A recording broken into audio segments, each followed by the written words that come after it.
Yo, it's your boy Ryan, Northwest Sports Fanatics, back at you with a new video. Today is another NFL free agency frenzy day, Tuesday, March 15th, 2022, with your boy Ryan and the Northwest Sports Fanatics. Make sure you guys subscribe to the channel. Smash that like button either now or on your way out.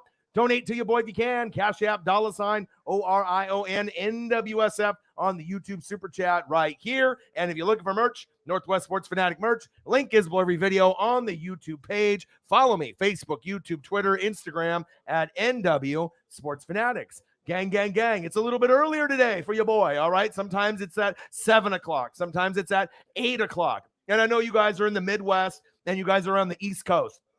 Right now, it's 6:17 my time. Your time, 8:17 or 9:17. So I started a little bit earlier, and we can go over some of the news today. Not a lot of news, not a lot of signings compared to yesterday, but we're still going to go over some of the signings today, and I'm going to drink some beer. We're going to hang out, and I hope everyone is good, baby, today. All right, Tuesday, March 15th, 2022, and to give you guys an update with my friend and the dog situation, I've donated $1,000 out of my own pocket. The surgery, they have a date set up for Thursday morning at 7 a.m., and I think we're about $465 away. They needed about $4,000. I've donated $1,000 out of my own pocket. I got Holly Hundo to donate another $135 on the GoFundMe. So everything that I get in Cash App today and tomorrow will go towards the dog. And it looks like we might be able to save this dog's life. Hopefully, once it has the surgery, the bladder stones and everything like that will be good.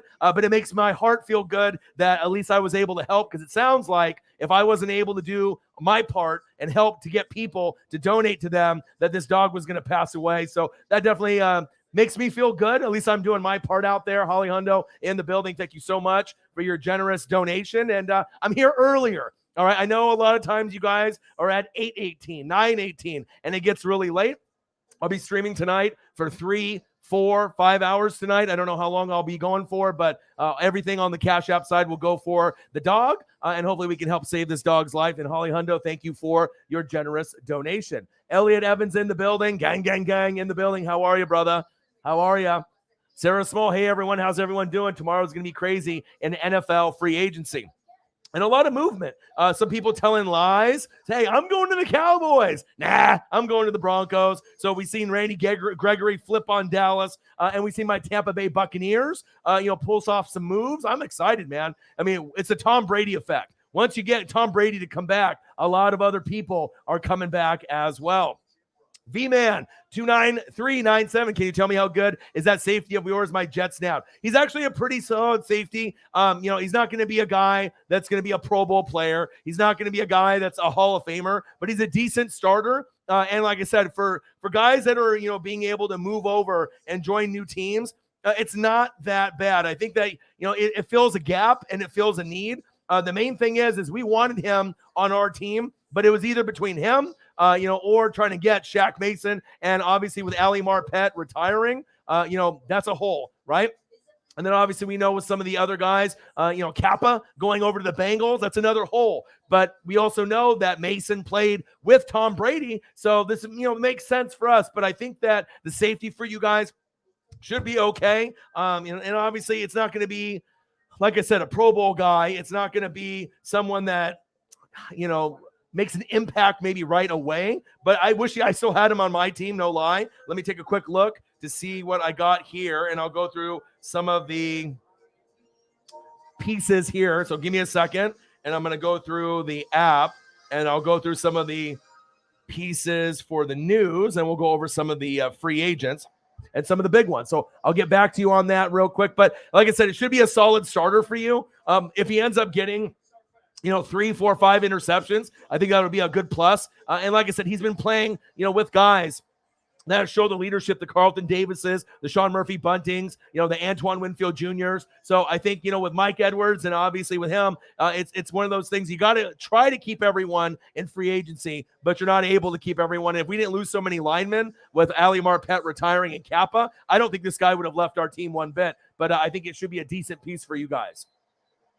Tata Keys. What happened to your partner in crime? We're not talking about that. We ain't talking about that. If you haven't been in the building for the last couple years, he quit, no longer part of the channel, not my friend. And it's kind of funny that you bring that up because he ended up streaming and sending out some messages over to my boy Swaggy P saying that he's going to punch him in the mouth, punch me in the mouth, and all this crazy stuff. So just because you lost your girlfriend, my boy, you don't have to act immature like a 5-year-old. It's a very crazy situation. It's like high school all over again. No longer part of the channel, no longer my friend. He will no longer be on this channel ever again. And I don't have anything nice to say about the guy because, like I said, I have nothing to say about him in general. Elliot Evans in the building. I've been following the Deshaun Watson stuff all day. It's been very interesting. It looks like the Saints are the front runner for the Falcons. Browns are coming for him as well. So, yeah, it could end up being maybe the New Orleans Saints. Maybe it could be the Carolina Panthers. Maybe it ends up being, kind of a surprise team, like maybe the Cleveland Browns or maybe the Falcons. It all depends on where he wants to go, if he wants to waive the trade clause, if he wants to be that guy that can end up being the guy and immediately make that impact to go to be a Super Bowl contender, or just going to a team where maybe it's like, you have to work a little bit, like maybe with the Seahawks or the Browns, or possibly a team like the Falcons, where you're probably not going to go to the playoffs right away, but maybe you could. Maybe you could. Marcus Williams, I know, and we'll talk about that here right here. So Marcus Williams, it's kind of funny, Elliot, you know how we were talking about Saints fans, how some Saints fans are great and some are fucking petty as fuck. Today, Marcus Williams was going to leave. You knew he was going to leave the New Orleans Saints. He ended up signing a 5-year deal to the Baltimore Ravens, and that was a rumored spot for maybe Honey Badger going either there or the New Orleans Saints. So you might end up getting Honey Badger in return. But I saw all of these Saints fans being petty, unfollowing Marcus Williams, sending him messages, hoping that he fails. What the hell is wrong with your fan base? You know what I mean? Can't you be happy for the guy for what he was able to come through, with the Minneapolis Miracle, and everything that happened with Stephon Diggs and how he improved himself year in and year out. And he earned a 5-year, $70 million contract to the Ravens. And all I see is Saints fans crybabying and fucking whining and bitching and moaning, unfollowing this guy, sending him threats, sending him fucking nasty messages. I mean, the Saints fan base, I don't want to say is the worst, but you guys have a horrible fan base for some of your fans. You know what I mean? Like, can't you be happy for some of the guys? It's like you guys treat like all your players like it's a gang. And as soon as someone leaves, no matter what they did for you, it's a fucking enemy. It's fucking sickening, dude. You know what I mean? Like, I see that you have bad fans on every franchise in the whole entire NFL. You're going to have bad fans everywhere. But a lot of these bad fans are on the Saints, and it fucking makes me sick, dude. Can't we just be happy for a guy getting 5 years, $70 million? He's going to do a great job there in Baltimore. I know Baltimore is happy. And I'm not saying that you're one of those guys, Elliot, because you're not that immature type of guy to be sending messages to Marcus Williams personally and fucking going at him. But someone like young Nola is exactly what he would be doing. And like I said, can we congratulate Marcus Williams? I know a lot of people wanted him. I wanted him on Tampa Bay, but it's just kind of frustrating to me when I see these tweets and I see these messages on Facebook and Instagram and Twitter. It seems like every single time you guys lose a player on your roster, someone is always bitching and moaning and crying and having to go after and personally attacking the guy that has been a ride or die for your team for years and years and years. Fucking sickening, man. It's like it never stops and never ever fucking stops. It's always going to be that way. I miss Marcus Williams as well. I wish that he was still in the division, but salute to Marcus Williams for getting his money and not giving up and not obviously, making his career, go down the shitter after getting burnt by Case Keenum and getting burnt in the Minneapolis Miracle by Stephon Diggs. He got better and better and better. And shout out to him. Shout out to him for earning the money and doing a great fucking job. Holly Hundo in the building. What to do? Elliot's in the building. What to do? You look real good today. Feels good that you are in a good spot. Air's in the building. Bang, bang, bang, bang, bang. Let's go. Holly Hundo with a gracious $135 donation to be able to help out my friend so that way we can save the dog. Eagles John with a 20 spot on the Cash App. First donation on the Cash App. Thank you, brother. And I don't like to get too worked up about certain things. But like I said, with the whole Marcus situation and then this Marcus Williams situation, it's just fucking sickening. People are so immature and so fucking petty. You know what I mean? I'm not in fucking high school anymore. And I just wish that some of the Saints fan base would grow up. I've never seen a fan base be so immature towards a player when they leave the team. It's just crazy. Salute to Marcus Williams for doing his thing, though. And that's big facts. All right, let me get in here and let me salute Eagles John with the dono. Thank you so much, brother. And I don't want to have to call out a fan base, but I've been reading it on my fucking timeline, and it's one person after another person. And even some of the Saints fans are calling out their own brand of fans, like on their own Instagrams and Twitters, and like, what the hell is wrong with you guys? You know what I mean? So you get some normal Saints fans that can be happy for them, but then you're also getting these crazy ones that just don't give a fuck, and they're just so immature. Definitely disappointing. I thought you guys would be a little bit better than that, but obviously I was wrong. $20 dono on the Cash App from my boy, Eagles John. Bang, bang, bang, bang, bang. Let's go. And like I said, it's not like I want to have to call out a fan base, but when I see that shit on my timeline, that shit needs to be known. That shit needs to be known. Bang, $20 on the Cash App. Bang, bang, bang, bang, bang. Let's go, baby. Let's go. Appreciate you, Eagles John. And I'll go over some of these other names here as well. So let's go over here, and I'll go through some of the names, and I'll acknowledge everybody in the room. So obviously, as we know with the Marcus Williams situation, great job. He ended up getting that big, big money, 5 years, $70 million, well-deserved. And he does deserve that money for all the production that he's put up. And I think that he is going to make a big difference for the Baltimore Ravens moving forward. Also, we got Russell Gage, baby, for the Tampa Bay Buccaneers. I finally got a wide receiver number 3, Mike Evans, Chris Godwin. Now we got Russell Gage. I'm fucking loving that. Shaq Mason. Okay, we got this guy for a 5th rounder. All right, for nothing. For a bag of Doritos. So now we got another guy that is a highly ranked guy from PFF that we can plug in at guard and take Ali Marpet's spot. Now we still got to fill up Alex Kappa, but it feels really good that this offensive line isn't going to have all these holes. And we also got Jensen to come back out of retirement. Randy Gregory. All right. This guy is kind of a knucklehead. All right. This guy always commits penalties, and it actually might be a blessing that he's no longer on Dallas. All right. So he told the Dallas Cowboys, hey, Randy Gregory's like, I'm going to come back, Jerry. Jerry, I'm coming back. We're going to sign the deal. Good to go. 4 minutes later, he's like, guess what? I'm going to the Broncos. Hey, you never know with what's going on with the Dallas Cowboys. You know, they need to get their players signed. They let Amari Cooper go for a bag of potato chips as well. Randy Gregory says, hey, I'm staying. Nope, I'm going. Now Randy Gregory is going to the Broncos. Tyrod Taylor, another name. He was on the Houston Texans last year. 2 years, $17 million for the Giants. So that gives them, I guess, a potential guy that can fight with Danny Dimes for the starting position. And then another notable name, DJ Shark, decides to have a 1-year deal, $12 million, to the Detroit Lions. And I'm still not over this right here. Still not over the Razor Ramon and the Scott Hall, but I'm slowly getting over it. Money is being paid, baby. Got my Kenny Omega shirt, obviously, from Odin's son, Odin's child, so that felt good. And I'm here. And so we're going to drink beer and we're going to hang out. And like I said, it seems like these stories and these things keep coming out over and over again. But like I said, I'm not going to be doing any shows with Marcus here, my former partner, ever again. And obviously, if you're going to be verbally attacking me and trying to come after me or Swaggy P just because your girlfriend dumped you and then you are a mess mentally, it's just a fucking joke, man. And then he ended up Preston blocked him, and then he made up a fake profile, and there was this yapping and yapping. It's just sickening and sad, man. I just wish people would grow up, but I guess that's what it is. You know what I mean? When you can't handle certain things in your fucking life. All right, Elliot Evans. So I've been following the Deshaun Watson stuff all day, and it's been very interesting. It looks like the Saints are the front runner, but maybe the Falcons or the Browns are coming for them as well. That's facts. That is facts. Let's see here. So I'm glad, Elliot, you're feeling much better. Yeah, and I know that you weren't really feeling too well. You weren't feeling really too well, so I'm glad that you are starting to get to be your own regular self. Drew runs NC. Do you think Watson will go to the Panthers? It's definitely a high possibility. I mean, I think the Panthers are there. Right? The Saints, they have the team, especially if they get Deshaun Watson and they get Honey Badger, because it seems like Honey Badger might be on the way out. And I know with a lot of the Chiefs fans that are in the building right now, or Chiefs fans that will end up watching the show, this is one of the most influential, dynamic safeties in the game. And it seems like he might end up going to the Saints. But if you can get him and you can get Deshaun Watson, that would be pretty fucking big. But then also there's going to be a few other teams that are going to be in the mix to be able to make shit happen. So we'll have to wait and see. All right, let's keep scrolling down here. Baker Mayfield, you sent me something. All right, let me take a quick look.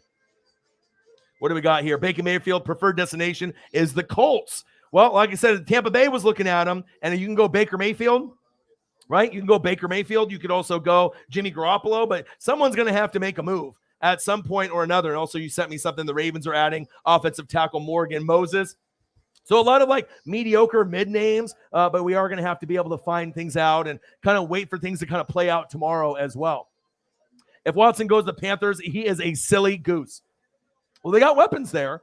And like I said, they're only a few pieces away from being really competitive. Obviously, if you implement Deshaun Watson with the Saints, it's a Super Bowl contender. If Deshaun Watson goes to the Eagles, which it doesn't look like it's going to happen, they could be a Super Bowl contender. But then if he goes to the Panthers, if he goes to the Browns, if he ends up going to the Seahawks, there might be a little bit, or the Falcons, there might be a little bit more room where you have to start building some more pieces around him as well. Katanya in the building. What to do? How are you? Hopefully everything is going good in your life. Hey, Atlanta Falcons, I got you Russell Gage. I don't know how you feel about that, but I'm excited that, I have an opportunity for Tom Brady to have another reliable weapon so that if, Mike Evans gets hurt or if Chris Godwin gets hurt, Russell Gage is a stud. I've had him in fantasy on and off for the last couple years. He is a pretty reliable wide receiver 3, and he can step up as a wide receiver 2 temporarily if there's an injury. So I'm absolutely loving that. All right, let me see here. Let me scroll down. Let's see here. Sarah Small going to get a new job here very shortly, so I'm excited about that. Milwaukee Brewers got some pretty good acquisitions as well. If you want to mention that in the chat, anything on the baseball side, you can do that too. Let me scroll down here. Katanya, my girl, appreciate you in the building. Sarah in the building. Let's see here. Holly Hundo. So can the Saints even afford Tyrann Mathieu? Sounds like they're still in cap space hell. Well, Mickey Loomis, the GM, is a genius. So he, was about $70 million over, and they've converted some front-loaded salaries, back-loaded salaries, made up some salaries, anything that they have to do with the salary cap, and they're actually a lot lower than they were. So I imagine if, Tyrann Mathieu, based off the money, how many years, 1 year, 2 year, they might be able to afford them. Like I said, Mickey Loomis always does magic. Ask Elliot or any Saints fan that's out there. They always find a way to be able to make it happen. The one thing that I'm just disgusted by is just the Saints fan base going after Marcus Williams. And it seems like it's going to happen to anyone. If Alvin Kamara leaves, they're doing the same thing. It seems like any player that's there. And that's like, if you guys are such a great franchise and you have such a great fan base, why does the fan base act so immature when someone leaves?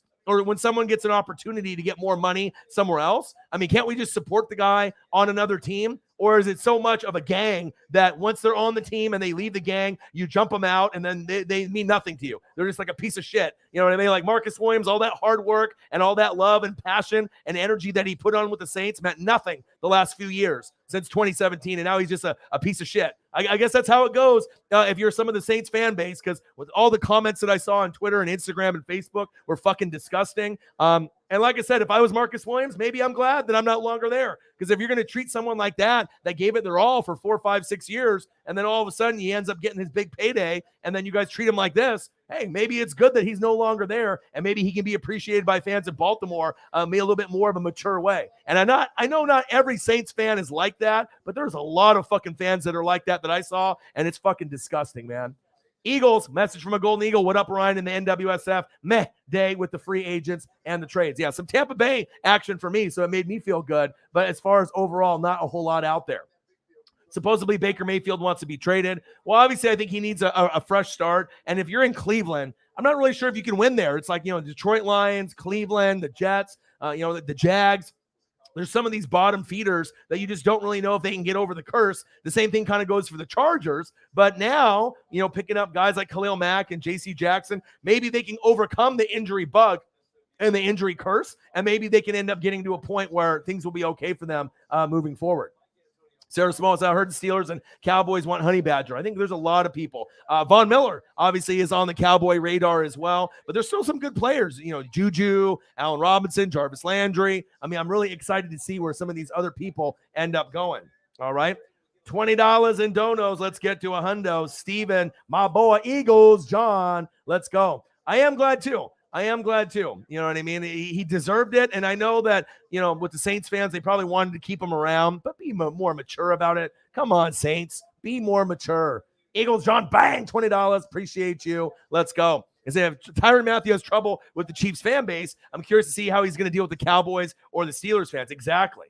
I mean, because if the Chiefs fan base is, I would say 99% supportive, and like I say, we get that one guy like Ben, coming in here, or Hefe, every once in a while, you're going to get like that oddball fan that either is a bandwagon fan or that is something that's going on up here that they're not straight. You know what I mean? But like I said, if he has problems with the Chief fan base is some of the most supportive fan base in football. But yeah, if you end up going to the Cowboys or the Steelers, it'll be interesting to see where he ends up falling. I don't really know where he's going to fall, but we're going to find out probably here in the next couple days.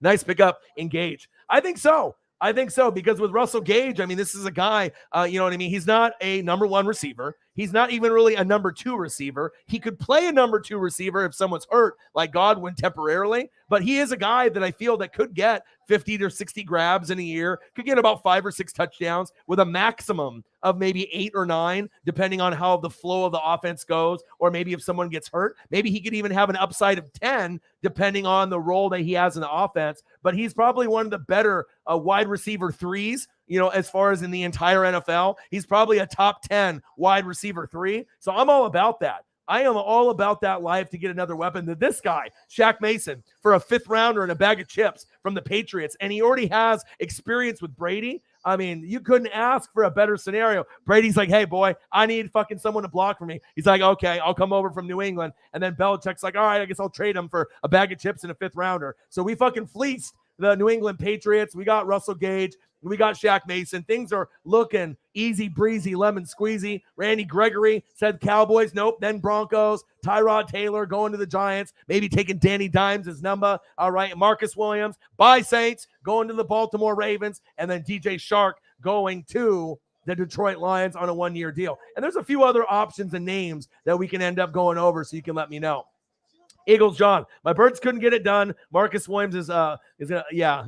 I think he will. I think he will, be a very good player. And if you remember when I did my top 10 list, I had him as one of the top 10 players overall that were free agents. And if I didn't think he was a good player, and if I was such a fucking hater, I wouldn't definitely have him in my top 10 being a Buccaneer fan. But I don't see, people like that on the other teams, the enemy, you know what I mean? I just look at talent. And like I said, if I think the guy would be good on my team, I'm going to show him some love. And I think he is going to be a very good player for that roster. And that's big facts. He said, I sent you some more DMs on a signing and Baker Mayfield. Keep letting me know. Keep sending me. And like I said, if at any point you end up, trying to pass out or you're going to leave, just let me know. So that way I can step up and get someone like Xavier Williams or Elliott to take over. And you know what? A shout out to Xavier Williams. Last night he wasn't able to make the stream. It was like 2 a.m. and I checked my fucking phone. This guy sent me a $65 Cash App.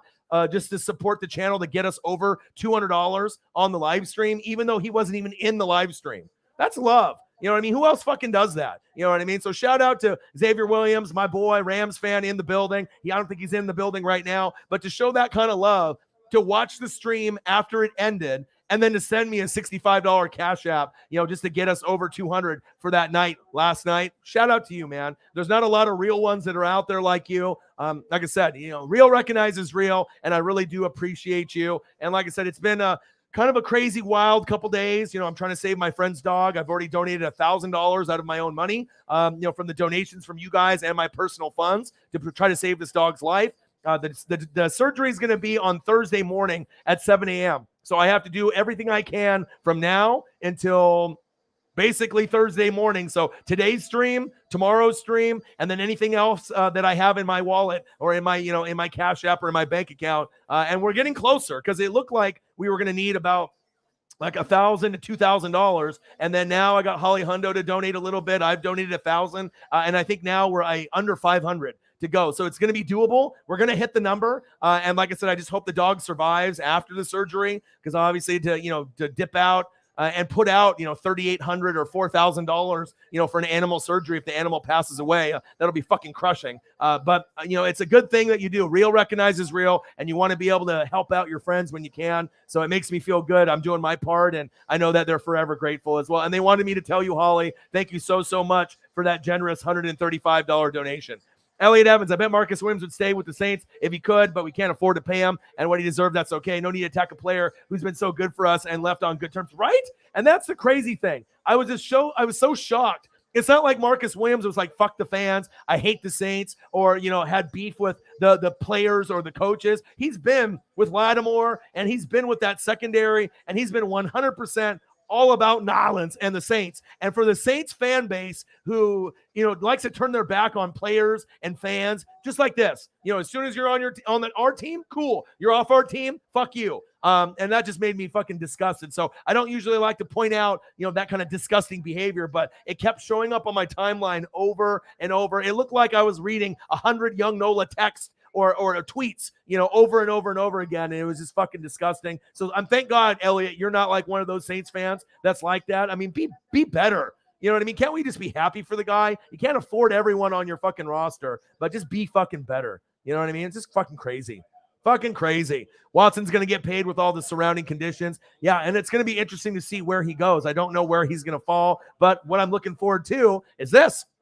Terran Armstead. He's waiting to see who the Saints quarterback will be to make a decision on who he signs for. Is it going to be Jameis Winston? Is it going to be someone else? Because I know with the Saints fan base, they're very passionate. They play hard. That's why I like watching them, and that's why I like AK-41, and I like a lot of the players like Ryan Ramczyk. I like AK-41. I love Demario Davis, a.k.a. the Glue. I love Cameron Jordan. Lattimore's a beast. Marcus Williams was great. You know what I mean? So Armstead is a stud. I mean, this might be free agent like number one, like at the very, very top. And so it'll be interesting to see what they do, but I'm kind of surprised that they haven't signed Jameis Winston just yet. You would think that they would have already done that unless they're trying to see if they can get Deshaun Watson. So if they don't get Deshaun Watson, you sign Jameis Winston, and then you also draft a rookie possibly at quarterback, to maybe have him mentor or to be there for a year. But you also have holes at wide receiver and tight end and a few other spots. So, and obviously if Armstead leaves, you're going to have to be looking at the line also. So we're going to have to kind of wait and see. Elliot Evans, if I were the Colts, I would go after Jameis. I don't think the Colts want Jameis. I mean, Jameis is a little immature, so you have to have the right coaches and the right people around him, because if he ends up having that immature behavior and he goes to a team that's kind of a straight line, straight edge team, he's not going to last. He's not going to last one bit. If you're more of a me guy than a team guy, look what happened with Carson Wentz. You know what I mean? You didn't really look like he was that selfish kind of guy on the outside perspective looking in. Motherfucker lasted 1 year and he was out of there. So it is what it is. Loyal Rami, even my boy Ryan thinks the Rams repeat. Hey, you guys are going to be great and enjoy your Super Bowl win. But I know the Packers will be good. All right, Aaron Rodgers is back.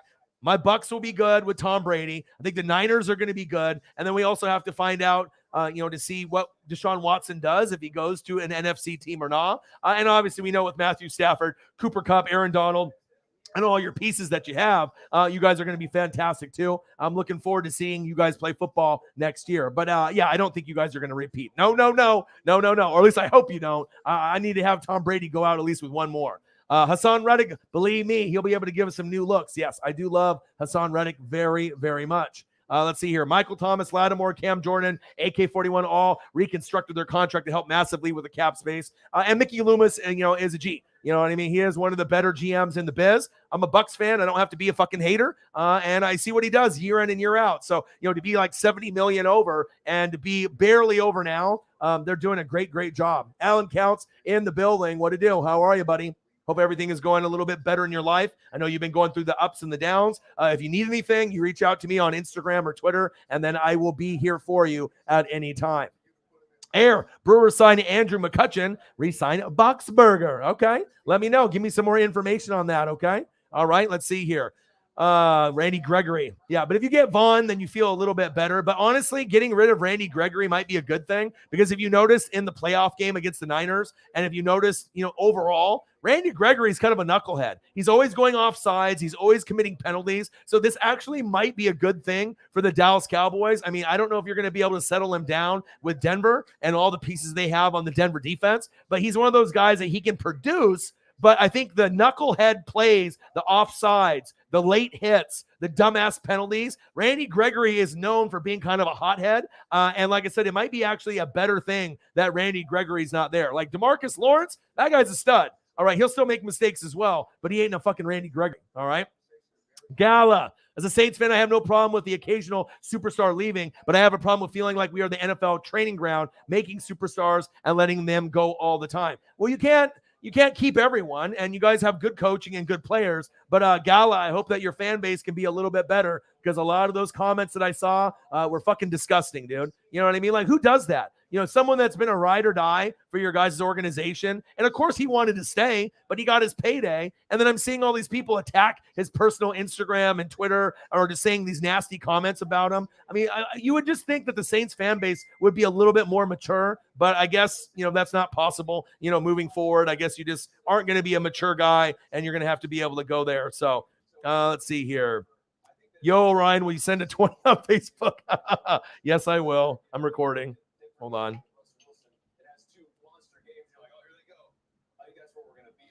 Everyone asking O-Dog for money, but you know what? You know, if you can help someone out, it's fine. All right, send me a request. It's my boy Marcos, so you know what I mean. If he needs money, I think his girlfriend fucking cut up his Cash App card. So you know, so send me a request for $20. So if I can make sure someone can eat and get a beer, I'm gonna do that. All right, Marco, send me a request for $20, brother. All right, let's scroll down here. Let's see what's going on. Matt Payton all the way from Hawaii in the building. What to do? How are you, brother? Hopefully everything is going good. How's the weather in Hawaii today?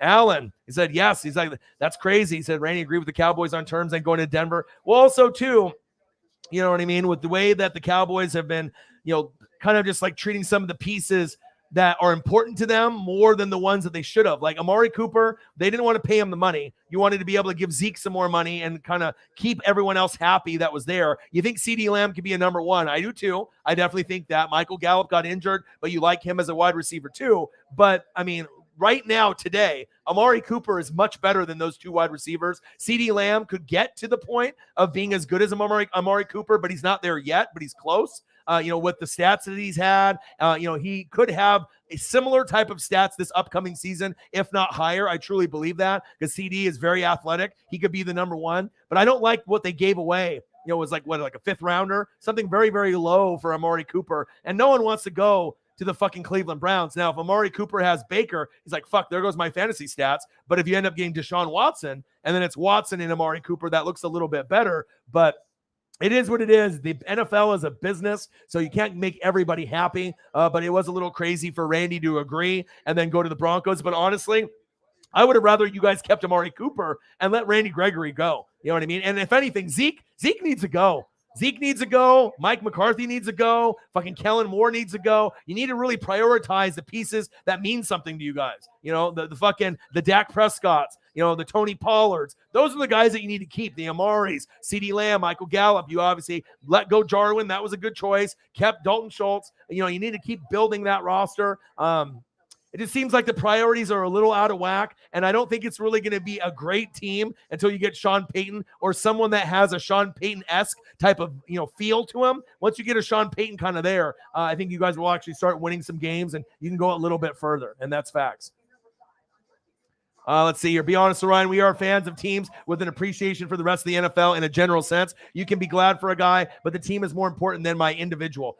Yeah, I mean, it all depends. You know what I mean? Obviously, the team is big. You know what I mean? But depending on how that player played, you can still have a favorite player. It's like, I'll give you an example, Loyal Rammy, like Warren Sapp and John Lynch. When Warren Sapp was on my Buccaneers, I fucking loved him. But when he ended up going to the Raiders, I was fucking heartbroken. When John Lynch went to the Broncos, I was fucking heartbroken. But did I still root for them? Of course. Did I say, fuck them? I hate them. I'm never going to root for them to be good again. I know there's a lot of people out there are like that, but I'm not. You know what I mean? So it just sucks that, you know, when you have a player that you love so much ends up going to another team, but you can be heartbroken, but you don't have to go and personally attack someone, you know, on their Twitter or their Instagram and tell them that they're a piece of shit. You know what I mean? After they did everything they could to help your team try to win a Super Bowl for the last 4, 5, 6 years.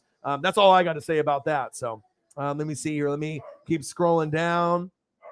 Eagles John, still baffled about Shaq Mason. Don't know what the Pats are trying to put together. Hey, trying to help me and Tom Brady out and trying to end up winning the Super Bowl. You know, hey, you got one guy, Ali Marpet, retired. Boom. Shaq Mason gets inserted, and Shaq Mason's better. You know what I mean? So I'll take that. And he has experience with Tom Brady. So I'm definitely excited for the opportunity to make my team better. Not only was Shaq Mason a stud, right? And then you got Russell Gage, awesome. And then we get Tom Brady still with Ryan Jensen. So we did lose Kappa to the Bengals. That hurts. And we ended up losing Ali Marpet to retirement. But if this is going to be Marpet's, replacement, I thought we were going to be going for guys in the draft. I had no idea that this was maybe even a fucking possibility. Neither this with the Russell Gage. I never even heard that the Russell Gage was on their fucking radar. So for the Tampa Bay Buccaneers to have this as their wide receiver 3 with Mike Evans and Chris Godwin, we're fucking winning right now. We are fucking winning right now. Jensen's back. Gronk will be back pretty soon. We're going to be able to make a serious run. Are we going to win the Super Bowl next year? Who knows? I mean, are we going to make the NFC Championship? Who knows? But at least we have a chance to try to win the NFC South and then at least be a decent team for one more year. And then after that, who knows? Maybe we'll end up being a 500 team, but at least it feels good that we have one more year and then maybe Tom can go out on his own terms. But Russell Gage and obviously Shaq Mason of the Buccaneers is great. Randy Gregory, I'm going to the Cowboys. I'm going to the Broncos now. That's definitely a little weird situation there, but I think it's actually better for the Cowboys because he's kind of a knucklehead and he causes so many penalties for you guys that I think that is a little bit better of an option. Let him go somewhere else,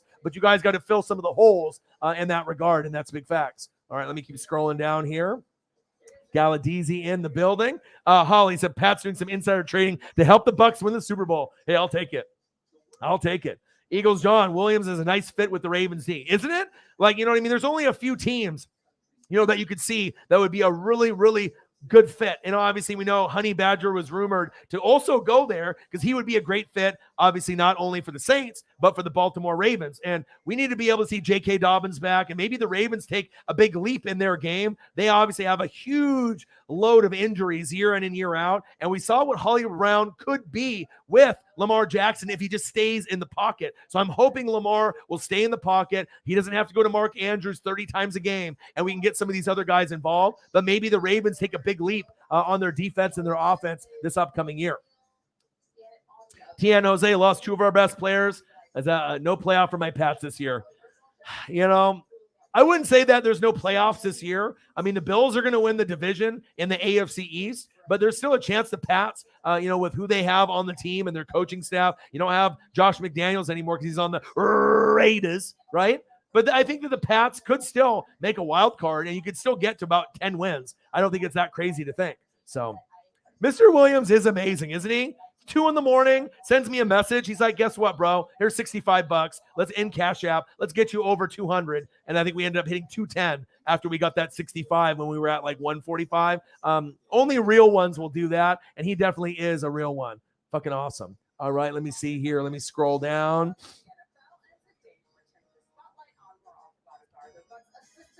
Sarah Small, I can't believe O.J. Howard is still out there. Well, O.J.'s out there because of the injuries. So anytime you get injured and you can be a top guy, it looked like he could be a top 10 tight end coming out of Alabama. And obviously with Cameron Brate, he's a better blocker. You got Gronk. So it's I still want O.J. Howard, on the Buccaneers. But when you have 3 tight ends, sometimes you can't keep every single one. So we'll have to kind of wait and see. Said, facts, I'm scared that if we don't get Watson, then someone's going to sign Jameis while we're pushing for Watson. And then we're stuck with Taysom. See, that's the thing. Because, if you guys really think that you're going to get Deshaun, that's one thing. But I think, the Panthers have really had his back, supporting him and reaching out and being there for him from day one. So obviously the Panthers seem like kind of the most logical fit for me. But, you never know. It could end up being a surprise team. Seattle, the Eagles, we haven't really heard too much about them. But the ones that we have heard as of today, Browns and Falcons are new contenders in the Deshaun Watson story, but then the Saints and obviously the Panthers seem like they're the front runners, but you never know. You never fucking know what's going to happen. Za'Darius has slept on. He should have been picked up by now. I agree. He's very, very good. What do you think about the Chiefs' Justin Reed sign? I actually like it. I don't really know what his role is going to be with the defense and everything that's going to be going on out there. Obviously, Honey Badger is gone, more than likely. And I think that he'll be able to learn off the other guys out there, but it's going to be kind of a give and take. We don't really know what to expect. So if he ends up being like a borderline Pro Bowl player, that's going to be great for you guys. And sometimes you get surprised by guys that you don't really know a whole lot about. Like no one knew Nick Bolton was going to be as good as he was. No one knew Creed Humphrey was going to be like the best center in the NFL coming out as a rookie. So it's sometimes that surprise factor is good. And if he's motivated, and obviously he impressed them for them to sign, obviously with the Chiefs. And obviously you said, hey, maybe they just like guys named Reed, right? With Andy Reid, and now you got Justin Reed. But I think it's going to be a good signing for you guys. And as long as he's motivated and he's not a me player and he's a team player, I think that he could probably get expectations to go a little bit higher, you know? Attacking players for leaving their team is not right. I never attack the players. But I'm not the only one that saw those posts. You know what I mean? And it's like, I don't even like to really bring that shit up. You know what I mean? But it just seems like there's only a couple fan bases in the NFL that do this. And they do it all the time. And it's like I said, it's something that exactly that young Nola would do. You know, he like when Jared Cook, ended up getting the ball punched out, and Devin White, and then he made the good play. Instead of just being like, all right, the Bucs made a good play, then he's like, oh, fuck Jared Cook, he's a bitch. Went on to Jared Cook's Instagram and got blocked and started swearing at him. Like, who does that? Only immature people that do that. It's just fucking stupid. You know what I mean? Like, the last thing that Jared Cook needs to hear is from some Saints fan. If you are a real Saints fan, you don't really do that. Unless you're like a bandwagon fan or a fair weather fan or a fake fan. But yeah, no one, what are you doing attacking the players? You know what I mean? Of course, I know there's some guys that don't play well, but a lot of times it's not the player, it's the defense making a play. And that's really what happened in that game. Tampa Bay punched the ball out. And I think anyone that would have been in that scenario, Michael Thomas, Emmanuel Sanders, anyone that would have had the ball in their hands, that shit was getting punched out. So it is what it is. But, not everyone can be a good fan of a team. But I would just hope that the fan base overall would be a little bit better. But it just seems like there's a lot of immature fans in the fan base. Jacob in the building. No one's stopping the Bengals next year. Well, obviously, when you go to a Super Bowl, you have a drop-off a little bit. So the chances of the Bengals going to the Super Bowl again is probably 0%.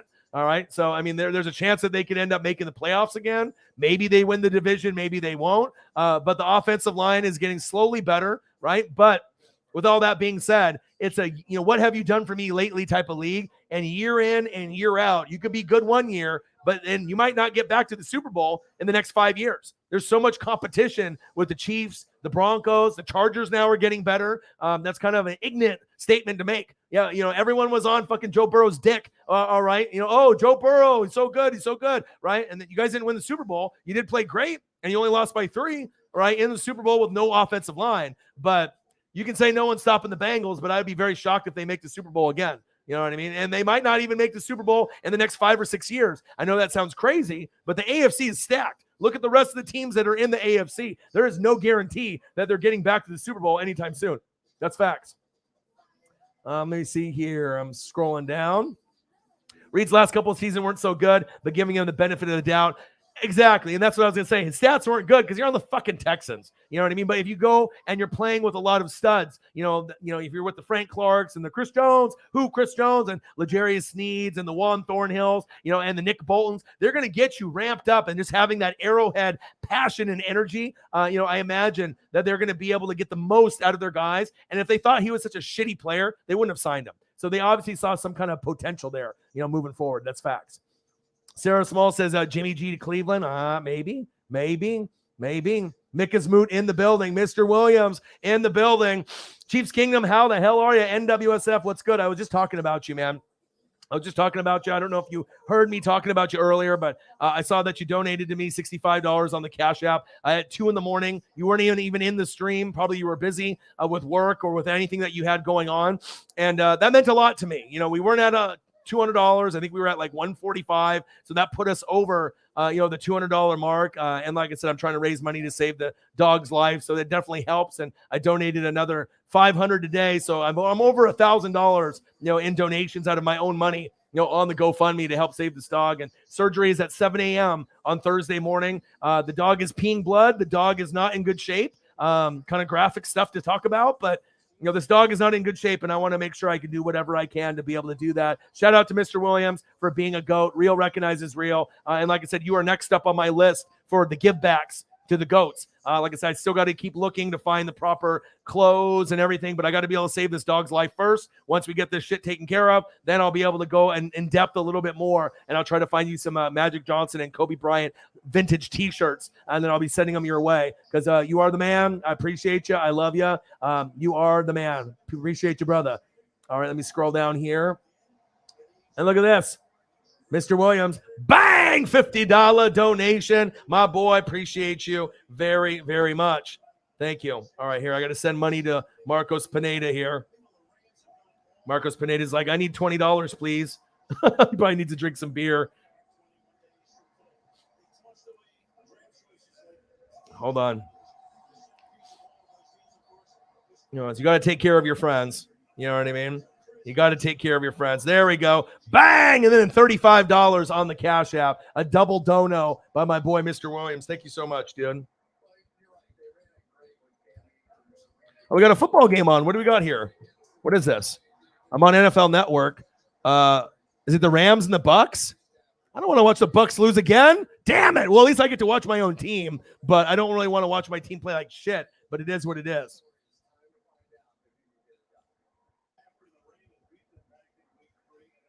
Mr. Williams, appreciate you. Bang! $35. Boom, boom, boom, boom. The only guy that donates twice at the same damn time. Love you, and I appreciate you. So I just sent Marcos $20 so that way that he can end up being somewhat happy. I'll be like, there you go, brother. There you go, brother. Love you. Said Livia. Fucking spell check. Love ya. There we go. All right, Marcos Pineda's got some food and some beer money for the time being, so he's good to go there. All right, Mr. Williams, I appreciate you very much. That's what I'm talking about. $50 donation, $65 at 2 a.m. when the stream fucking ended, just to show the love, and then another $35 on the Cash App. $85 for my boy, Mr. Williams. Love you, and I appreciate you very, very much. All right, let me get caught up to some of the other comments here. Gala, as much as this would hurt me, I have to admit, the Bengals need Kappa more than the Buccaneers do.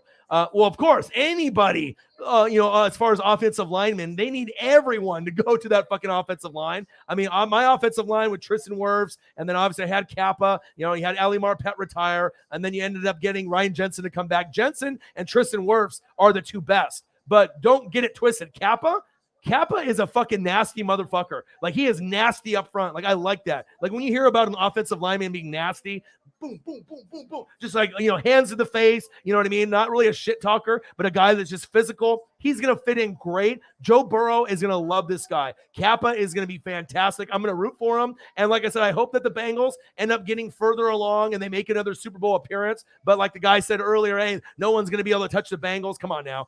We know the AFC is stacked. Now, if the Bengals were in the NFC, that's a different story because, I mean, we got the Bucks, we got the Packers, we got the Rams, we got the Niners, and maybe Deshaun Watson goes to the Panthers or maybe the Saints, okay? But with the Bengals, I mean, there's going to be like legitimately 7 or 8 teams that could all be Super Bowl contenders. And the NFC, there's probably going to be like 4. You know what I mean? So it's definitely a big difference from the NFC to the AFC, and that's big facts. All right, let me scroll down here. Are you doing a mock draft or at least the first round? Yeah, I'll probably end up doing a mock draft at some point, maybe first or second round. And then also I'll be doing an NFL draft, like watch party while I actually predict the picks. Last year I did pretty good. I think I went 15 out of the first 17, and that was probably the best out of anyone that was doing podcasting or that was on TV. So I take a lot of pride in it. Sometimes you get lucky. Sometimes you have a hunch, a little bit of that ESP, not the ESPN, but hey, I love the draft. I love evaluating players. And now I get a chance to watch Lombardi Lenny. First down, Buccaneers. And hopefully we get to bring him back as well. But it shows you how important the offensive line is. If your offensive line isn't good, you can't win playoff games. Just ask the Green Bay Packers, all right, with Bakhtiari not playing, and then with me, with Ryan Jensen, and obviously Tristan Wirfs hurt, we had no chance against the Rams. I mean, that momentum, Uncle Mo, that they had was just too much. It was absolutely too much. Air Whitey, $69 donation. Are you serious? I think this is the biggest donation that Air Whitey has ever done. Thank you. Air usually does $1, $2, $5. $69, bro. Thank you so much, dude. What a brother. What my wrestling brother, dude. 69. What a good number.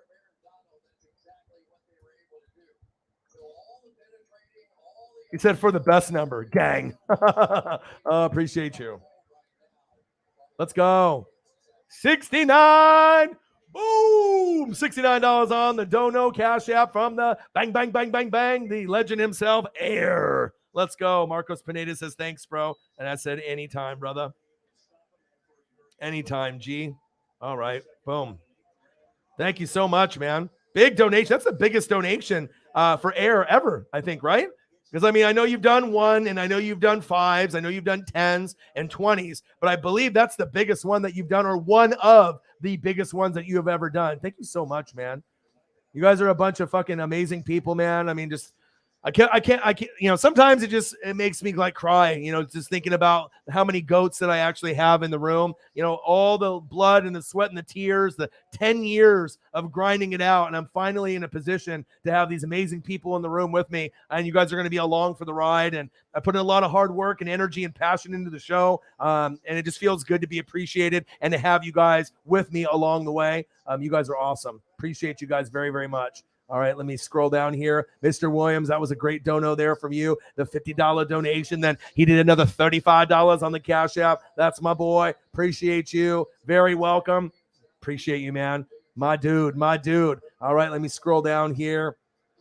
Let's see here. I'm scrolling. The spell cheek. Yeah, we remember that. I mean, the trolls will come in. It seems like whenever we get like over $500 or to $1,000, we get to that point. So now Marcos Pineda tried calling me. Come on, brother. I'm streaming. Dude. He's probably drunk or something. He doesn't know how to use his phone. It's okay. He's lost his phone multiple times. It's all good. He probably pushed the button on error. It's all good. All right, let me see here. 170 following donos, baby. Let's go. $69 dono, baby. Let's go. Appreciate you, Air. My dude. Said you did a 30-something and a 50-something. That is the biggest. See, I remember because I knew there was one that was like a 20 to 30, and I remember there was like a 40 to 51, 50, 55, and this is the biggest one. Thank you so much, man. Very, very appreciative. Terran Armstead prediction, Jacob. Obviously, I know you love your Bengals, and I think that Alex Kappa is going to be great. You're going to fall in love with Alex Kappa because, like, trust me, he'll pancake the shit out of a lot of fucking people. He is going to be a fan favorite in Cincinnati, especially when you guys need offensive linemen fucking bad. It's going to be awesome to see the progression. With Armstead, I don't know. I mean, obviously, could you imagine if he ended up going to the Bengals? I don't know if the Bengals have the money to be able to get a player like that, but if you could end up getting someone like that, I mean, that could really elevate Cincinnati's chances of trying to get back to an AFC championship game. But as you go to a Super Bowl, if you look at past history in the last 20 to 30 years, unless you're the New England Patriots, you usually don't go back the next year. Okay. And usually you have a drop off because you lose players, people get injured. It's just the nature of the game. It's the beast, the nature of the beast. That's just what happens. But I don't really know. I don't really have an idea of where Armstead is going to go. Obviously, Elliott's like Saints. Well, obviously that's a team that he's on now, but we know more than likely he's going to be going somewhere else. Crazy to think. Skip Bayless, Drip Bayless in the building. What to do? I cried, man. I cried, bro. You know what I mean? I haven't had too many people that I've been so influenced by. Hey, Chico. Hey, yo. You know what I mean? Like with the toothpick and, you know, everything that he did. I mean, this is my guy right here. And when Kevin Nash dies, I'm going to cry. When Hollywood Hogan dies, I'm going to cry. And I obviously cried yesterday for Scott Hall. And I knew, obviously, with his health conditions, you know, over the years, it wasn't like a big surprise, but it still hit me like, damn, it happened. Because like when he fell down in his house, then he had the hip surgery, then he had the blood clot, then 3 heart attacks back to back to back. And then they was on life support and they pulled the plug. I just wasn't ready for that. I'm 39 years old. I mean, this is a big part of my childhood, you know, being 5, 6, 7, 8 years old, playing with the Razor Ramon figure, playing with the NWO figure a few years later, you know, and having just the merch, the t-shirts, you know, the tank tops, the jackets, shit that I have to this day. They told me if I was NWO, right, I'm NWO for life, brother. New world order. for life, brother. Oh, yeah. Okay. So it is what it is. Rest in peace, Scott Hall. I will always remember you as a guy like this, not that gray hair guy that was just limping around, that was on his last leg. I'm always going to envision him as Razor Ramon, or, obviously being a little bit more dark haired like this, obviously with Scott Hall in the NWO. All right. Man, crazy. Skip Bayless in the building. Drip Bayless in the building. What to do? Let's see here. Let me scroll down. Cyberpunk 53. How much do we need for the doggo surgery? That is a good question. So let me take a quick look. So I donated $1,000. We had Holly Hundo donate. I got $124 in the Cash App already. So let's take a quick look. I'm going to go to the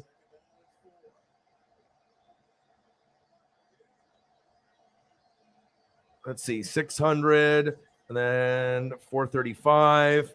And this is roughly 600 minus 135. So I think $465, I think, is what we need between today, tomorrow, and then obviously, before 7 a.m. Thursday morning. So, and we'll see what we end up getting here. And I already have like 124 on there. So we're getting closer and closer to be able to hit the number, to be able to save the dog's life. So I'm pretty confident with the goats that we have in the room. But I'm pretty sure the number is 465. But let me check the actual GoFundMe to see if there's any other donations. Me and Holly Hundo were the last two. And they've been putting out posts on Facebook and doing a lot of the posts here locally in Oregon, but not a lot of people are helping them out. Like when I donated the 500, the first 500, they were only at 300 and they were trying to raise about 5,000, because I think the surgery is about 4, but obviously with other costs. So let me look to see. So I donated 500 today, 4 hours ago, 500 a couple days ago, 4 days ago, and then Holly donated 135 3 hours ago. So I think, on the GoFundMe, it says 1,475, and I think that they have about 2,000 because they had to sell all their stuff. So they've been selling like memorabilia, sports cards, figures, eBay stuff. They've been just selling everything. So I think that we're about $500 away, like 465, and then obviously the money that I have on my end here, I'm going to be donating pretty much almost all the Cash App donations from what I have. I have 124 so far. So, as long as we can get to that number, I think it's like 465. I have 124 in there. So we just need a little bit more between today and tomorrow. And then we're going to be able to hit the number. And then if we end up being like $100 short, I'll pay that out of my own pocket. And then I'll send them some more money. But I want to make sure that this dog gets the surgery because, the dog is peeing blood. That's what she told me this morning. And obviously it seemed like she was kind of like losing hope. And I talked to Travis, my buddy. He's at work at the funeral home, and I don't think that they thought that it was gonna happen. Like even when I donated the first 5, they still needed like quite a bit to get to their number. And they have a young baby that's a baby boy that's like 1 or 2 years old. Now they have the dog and they have one cat. They're kind of a little bit overwhelmed. And then obviously the girl at home, Seppi, she doesn't work because she's taking care of the dog, the cat, and the baby. So they only really have the one income through my boy Travis, as well as eBay stuff, like side hustle stuff that they're doing. So we're getting close. We're going to do it, man. And like I said, I just got to pray that once the surgery happens, once we get this extra $465, that we can end up praying that the dog will survive the surgery, because I don't know what the survival rate for the bladder stone surgery is. I thought the dog wasn't that old, like it was less than 2 years old, but I started to remember like they've had this dog for a little bit. So I think the dog is like 5 or 6 years old, but I thought for a minute that it was like, it has to be like maybe just a couple years, but I think it's actually like 5 or 6 years old. So we're going to get there though. We are going to get there. I think 465, I think, is the number.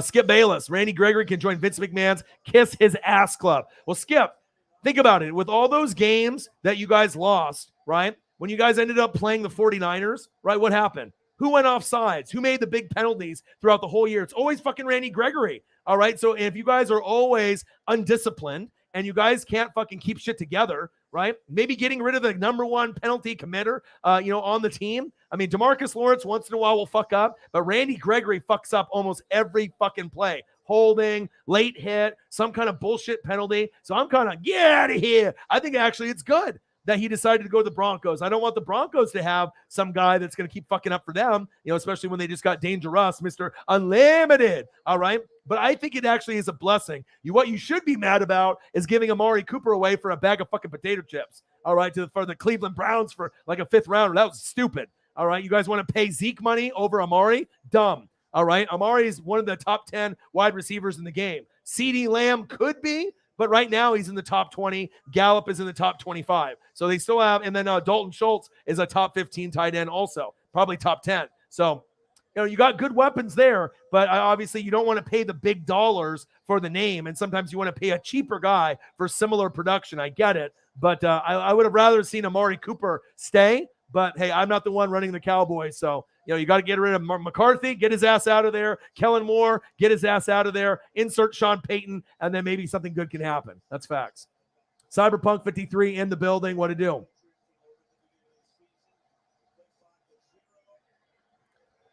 You're having Scott Hall surgery on the 30th. Oh, I pray for you, man.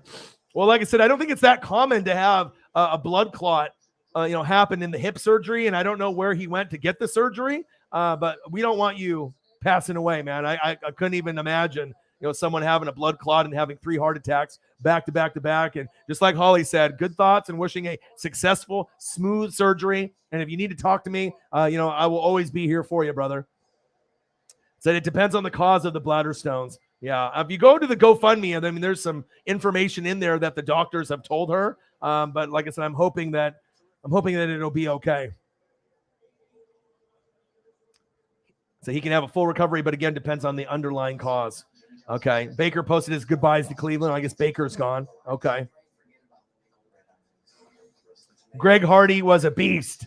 That's another repeat offender for a guy that, he did the MMA thing and, likes to punch people in the face and whatnot. But I don't know. Sometimes you need to have guys that are disciplined rather than guys that are going to get you sack lunches. You feel me? All right, let me scroll down here. I'm getting closer and closer.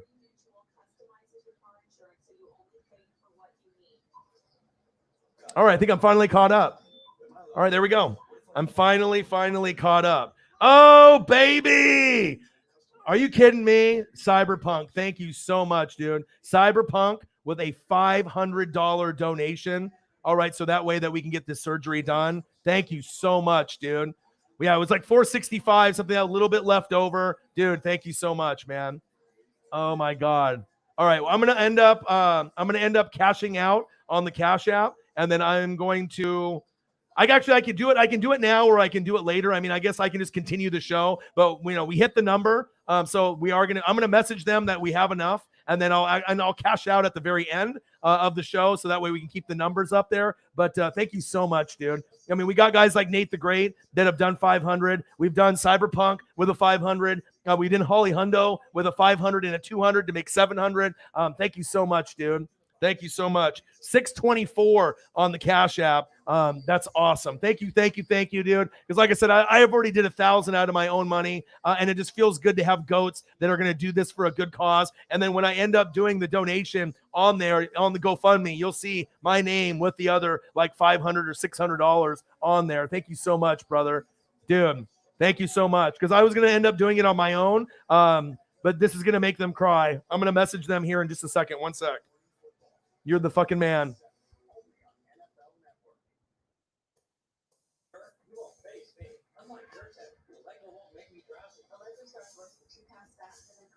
Let's go. See, this is what we do. The Fanatic family, we come together. And even though in a normal circumstance, people can't afford to do this. They don't have the right friends. They don't have the right networking. You know what I mean? But we put our heads together and we get something done for a good cause. And like I said, this dog was going to die. This is bottom line. If I didn't help out myself or have people like you, this dog is dead.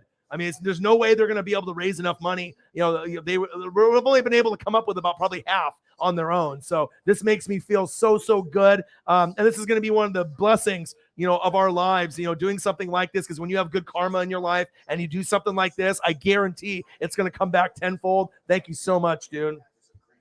Let's go. Bang! $500 dono on the Cash App. I'm going to message them right now. One sec here.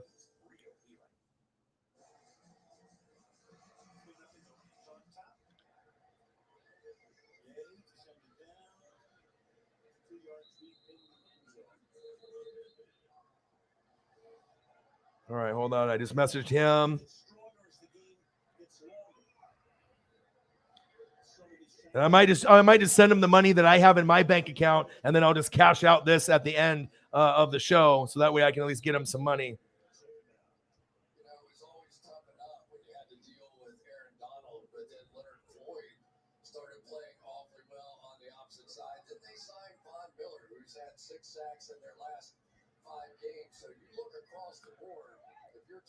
You guys are fucking awesome people, man. You guys are awesome people. All right, I'm just messaging them right now. This is awesome. Thank you so much, man. Because I know a lot of people, they have rent and they have bills. And I tried telling people like here in Oregon, you know, it's like if I've already donated $1,000, I mean, I would hope that they could come up with just like a little, like a dollar here, $5 here. But it seems like just a lot of people, they just don't give a shit. You know what I mean? So I'm just really happy to have a platform like this with the goats like you guys are, to be able to be like, okay, maybe some of the people that in our hometown here don't give a shit. But I was like, we got a really great group here. So it makes me feel very, very good. All right, hold on one sec. I want to see what I have in my bank account right now, so that way if I can send them the 500 that Cyberpunk sent, and then I'll be able to cash out. And if they need a little bit more, I can always go to their house or donate a little bit more. Just got to see what I got in there. Let's see, what do I got? Okay. All right, one sec. I'm going to try to do this right now for them. You guys are so awesome, man. Thank you so much, dude. They're going to cry. Like, seriously, they've already been crying for like the last couple days. And this is going to be fucking big, dude. I'm going to call them. One sec.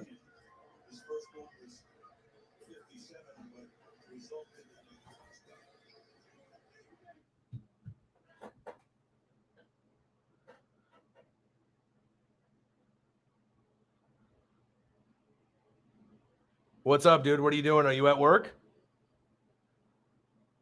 You just got home? Well, I'm streaming right now, bro. We got the money for you.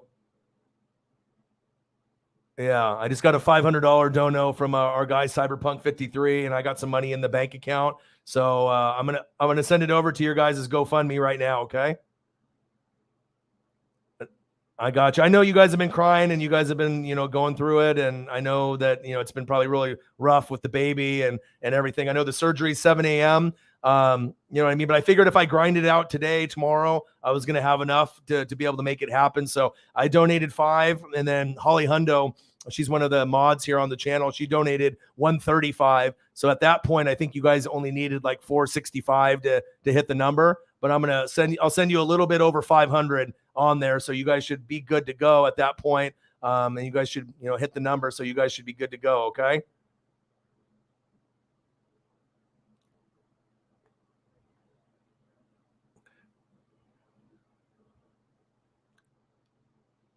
Yeah, I love you, brother, man. Like I said, you know, we come together here on the YouTube channel. We got a lot of goats here that are going to, you know, make things happen. So I just wanted to call you and let you know so you guys can get that stress kind of relieved. Just make sure that the dog Sport is in, you know, good, you know, feeling comfortable. I know that there was some, you know, issues with the peeing and everything and being uncomfortable. So hopefully that, you know, that Sport will be okay by, you know, 7 a.m. on the morning. I'll come visit you guys here in the next couple days. You know, just to say hi and see how the dog is doing. But I'm going to send over the rest of the money on the GoFundMe here in a couple minutes. Okay. Yeah. It'll be good to see you too. Tell Seppi I said hi. Love you guys. And like I said, just keep the faith. Okay. All right. No problem. Love you. Later, bro. We did good. We did good, guys. We did good.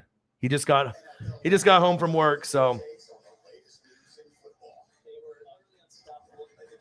All right.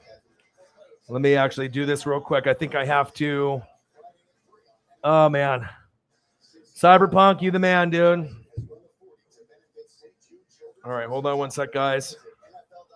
I got to do the whole GoFundMe thing. So give me a second. I knew that we had a chance to make it happen with the goats that we have in the room. I mean, we have some really amazing people to make shit happen. So.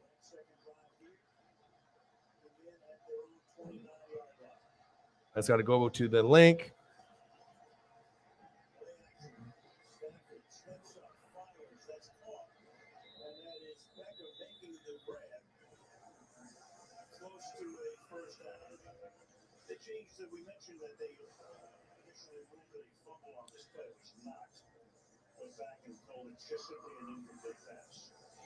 So that 1475 on there, and then I'll do 525 here, and then if they need any other cash or anything, I'll go to their house and I'll give them some more if they need it.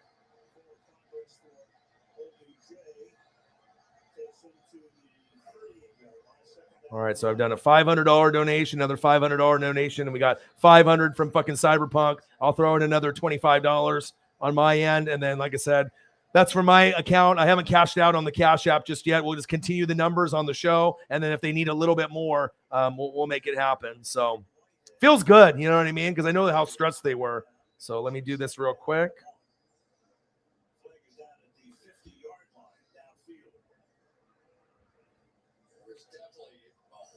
This is like a really, it's like you can think of a lot of things you can do, you know what I mean, that make you have that gratitude and make you feel good, about doing something that, like someone really needs it, you know what I mean? And of course, we all need our money. We all value our money. We all, need it for bills or if we want to buy something for ourselves. But when it comes to someone that is in need and they don't have the money and they've been selling all their shit and they just want their dog to live and, you know what I mean? Like every day I look at Paisley and she saved me and made my life so much better. So it just makes me feel really, really good that we can come together as a group like this. Thank you guys so much, man.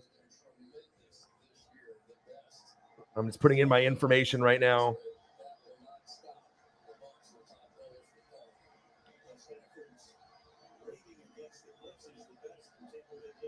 Almost done, guys. Just bear with me. But we did good, man. I knew we were going to get there, too. I told them there was a good chance that we were going to be able to get there.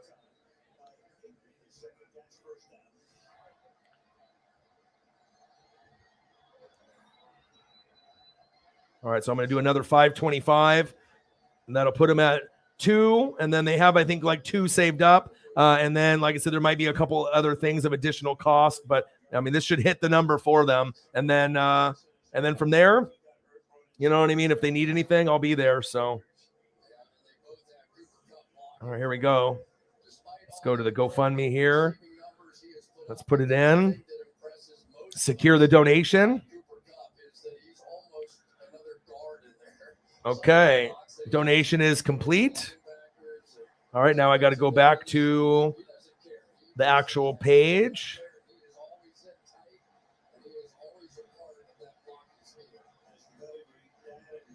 You guys are fantastic people, man. I can't.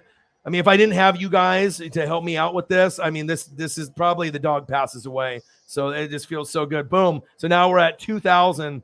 Obviously, and they have like 2,000. So I think the surgery is 3,800 to 4,000. So I think we hit the number. So I did. I did 500 4 days ago, 500 4 hours ago. Holly Hundo did 135 3 hours ago, and then we just got 500 from Cyberpunk, and then I threw in $25 from myself on there from the donations from some of you guys like Xavier Williams, and then we put that in there. So fucking A, man, it feels so good.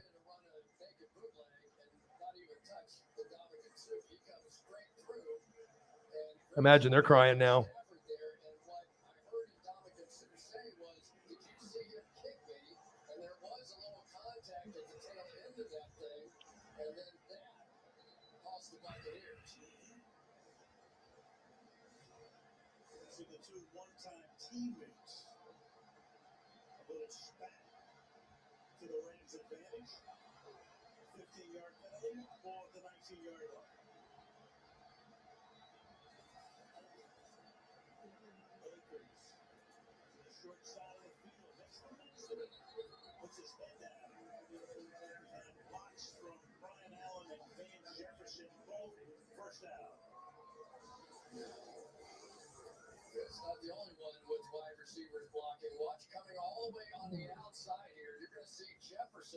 With the seal block to the inside, which is going to give Akers an extra bit of room, and just barely stepped out. All right, you guys are fucking amazing, man. We did it. We fucking did it. We fucking did it. And like I said, I know some people were starting to lose a little bit of faith, but I never did. You know what I mean? When I have people like you guys, it's quality over quantity. And then some people would probably say, why would you donate, like $1,000, out of your own money or whatever? Well, if you own a dog or a cat and it's a part of your life, you understand. And we obviously understand with Paisley how important she is to my life and everything. And it's amazing. Thank you so much, man. Said if they need anything else, I will. And like I said, I'm not the type of person to lie about anything. If I'm doing some kind of fundraiser or if I'm doing, something, you can always go to the GoFundMe link and you can see the donations in there. You'll see the Holly Hundo donation and you'll see the $500 donations that I put in there. And we wouldn't have been able to do it without you, Cyberpunk 53, as well as you, Holly Hundo, Xavier Williams, myself, and a few others. Fucking amazing. You guys are awesome. And the surgery is going to be at 7 a.m. on Thursday. So they'll let me know if they need anything else. But I imagine they're going to sleep good tonight. And like I said, I know the dog was not in too good of shape, obviously, with some of the peeing and everything. And but it feels good. It feels good to have you guys in here. Thank you guys so much. Cyberpunk 53, you're a goat, man. Just like Holly Hundo, Xavier Williams, all of you guys, those big heavy hitter donations, they mean a lot. And this is going for a good cause. It's one thing if you just want to be able to donate to me for all the hard work and the energy, you know what I mean? But when we can actually do it for me and we can give it away. And obviously I still need money for funds to pay bills. But at this point, I'm still okay. So, hey, let's save a dog's life. Let's do something good. And like I said, if my dog was in the same situation right now, I would hope that I could get some support. And like I said, sometimes people, don't want to help out strangers or they don't want to help people out. But you guys are different. You guys are just like me. You guys are really good fucking people. Shout out to you guys, man. Fucking Fanatic family. Zini Panini in the building. How are you? I haven't seen you here in a little bit. I hope things are going halfway decent for you. Cyberpunk, boom, 53, 500. We hit the number to be able to save my dog's life. Not my dog, but my friend's dog's life. Oh, man, it feels so good. Let's go. Great job, Cyber. Let's go. Let's go. Y'all some ballers. Zini Panini says, hanging in there. We had another death in the family. No. Are you serious? And your car broke down. It's been a really shitty time for your husband. And, well, I'll see what I can do. Like I said, I know a lot of times people are going through some stuff. Maybe I could send you another little care package of something, maybe some, Eagles t-shirts or, something there to be able to help out. Obviously I understand, everyone's going through the ups and the downs and as long as I can, pay my rent and pay my bills, Fanatic family, I mean, if you're the type of person that's donating to me and you support me and sometimes you fall into a pinch and a little bit of a rut like that, I don't have a problem of being able to help people out. I won't be able to help out every single person, but if it's someone special like Zini Panini, obviously I'll see what I can do. Message me later, later today or tomorrow, and I'll see what I can do for you. Maybe I can shoot you a little bit to be able to, make the car repair a little bit easier for you. And maybe I can send you an Eagles t-shirt or something just to kind of keep the spirits in the mood in a better spot, because obviously with, COVID supposedly ending and everything that's going on, we want to make sure that we can be there for each other. And sometimes, you can have people be there for each other, physically, and you live in the same hometown, or maybe it can be spiritually, and we're all far away. I live in Oregon. Some of y'all are in Wisconsin. Some of you all in Missouri. Some of you guys are in New York and Florida, but we're all a family here. So like I said, I'll reach out to you or you reach out to me, and then maybe I'll end up trying to send you something on Cash App to help fix the car, or, just get you something, merch wise to just kind of keep your spirits up. I got you. I appreciate you very, very much. I'm sorry that you're going through it, but I got you. Like I said, and there's a lot of people out there that say that they'll help, but then you get people like me and Cyberpunk and Holly Hundo and Xavier Williams and all the other goats in the building. We actually do it. We say what we're going to do and we do it. I got you. So don't even worry about it. Like I said, I'll see what I can do to help you out, and don't stress. And like I said, we are a great community here. Cyber gets the wingy. Yes, he does. Let me pull it up. Cyberpunk, you are the man. $500 donation. It's great. And like I said, I think we needed about $465, so I did $525, a little extra. And like I said, if they need anything else, I'll talk to them after the stream today, or I'll give them a call tomorrow. I'll see if there's any other additional fees or whatever through the veterinarian that they're trying to ask for the cost. But Cyberpunk definitely gets the wingy of the day. $500 donation by my boy Cyberpunk 53. He gets the wingy. Cyber, cyber, cyber, cyber, cyber. You the man. We appreciate you tremendously. Thank you so much. Oh, the money. Helping out people because we just pimping, baby. Let's go. What a great community we have here. I'm so proud of you guys, man. You know what I mean? I couldn't ask for a better group. Cheers to you guys. I need to start drinking beers. And I imagine that they're probably crying right now. It makes me feel so good to have you guys and to have my back. So thank you guys so much. The best community out there. Damn right. Yeah, and like I said, even with Sarah Small, I mean, we're a community, and like I said, even though that I can't be physically face to face with a lot of you guys right now, I remember when Sarah told me that she lost her job. I asked her, I was like, "Do you need a little bit of funds, just to kind of maintain, And like I said, a lot of people won't even do that. You know what I mean? And obviously, I'm in a blessed position with this job and what I'm doing here and grinding full time on YouTube. Because if I was still working at like the saw place, I'm not going to be able to, may have enough money to donate and help out people like I would want to. But at this point, I'm blessed with the people that I have in my life, like you guys. So if anyone needs help, and you guys are one of the tight people in my circle, I'm definitely going to be able to do that. Holly Hundo, lots of love, lots of love. But yeah, Zini, I'll end up sending you a message later today or tomorrow. It'll probably be late until I stop streaming. So I'll send you a message either later tonight, tomorrow, and you can let me know kind of the situation with the car and everything that's going on, and then we'll figure out what we can do. Cyber wants wingies. Cyber gets all the wingies. Cyber gets all the wingies. He gets all the wingies, man. You guys are truly the MVPs. What are we at? 674 in donos. Let's get to 700. Let's do it. And obviously the 525 got sent over already. And if they need a little bit more, then we'll figure that out. Let's go. Sarah, yes. Zini, my 4 years clean is Saturday. I did a whole photo shoot with my friend with colored smoke bombs and numbered balloons for the total days. They came out amazing. I can't wait to share them. Salute to you. I mean, and the thing is like some people, try to quit alcohol. Sometimes, people have like cocaine or heroin or meth or, everyone's got their own journey where they go through different drugs and drinking, depending on where you live. And for me, I'm not a person to ever judge anyone for any drugs that anyone has ever done, any drinking, crimes that are committed. Everyone kind of goes through ups and downs when they're younger. Sometimes you make fucking bad decisions, but what you do is you learn from it. And if you try to end up being a better person, we got a great community here.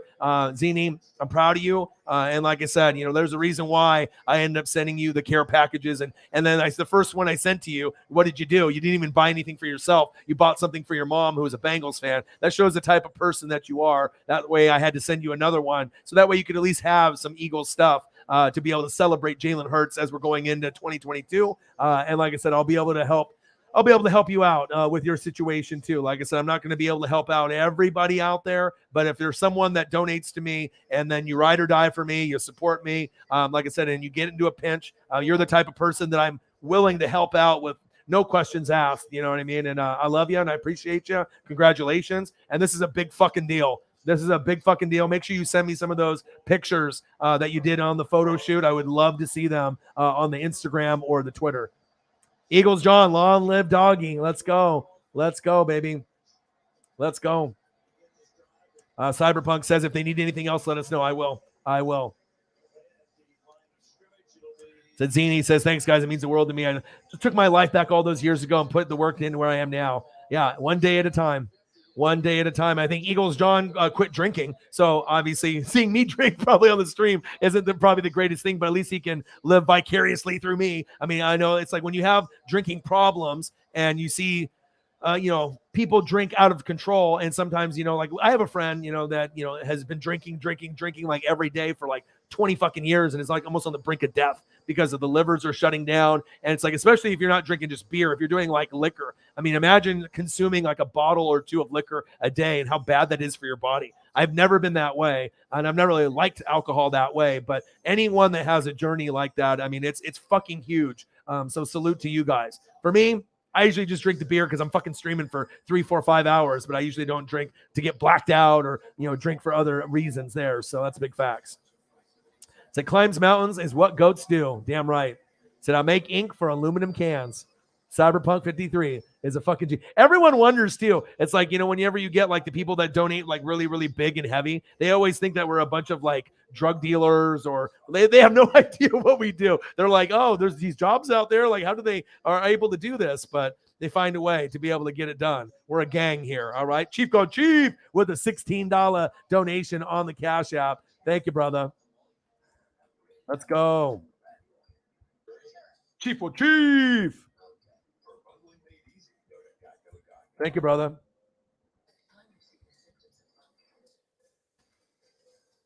I'm so proud of you guys. It didn't even take us 2 days to hit the number. Bang! $16 dono by Chief for Chief. Another Chiefs fan in the building, always representing. And if it wasn't for you Chiefs fans and Xavier Williams being that stud Ram fan that he is, I mean, this shit doesn't happen. You know what I mean? It's like if it wasn't for you guys, this shit does not happen. Thank you guys so much. Chief for Chief.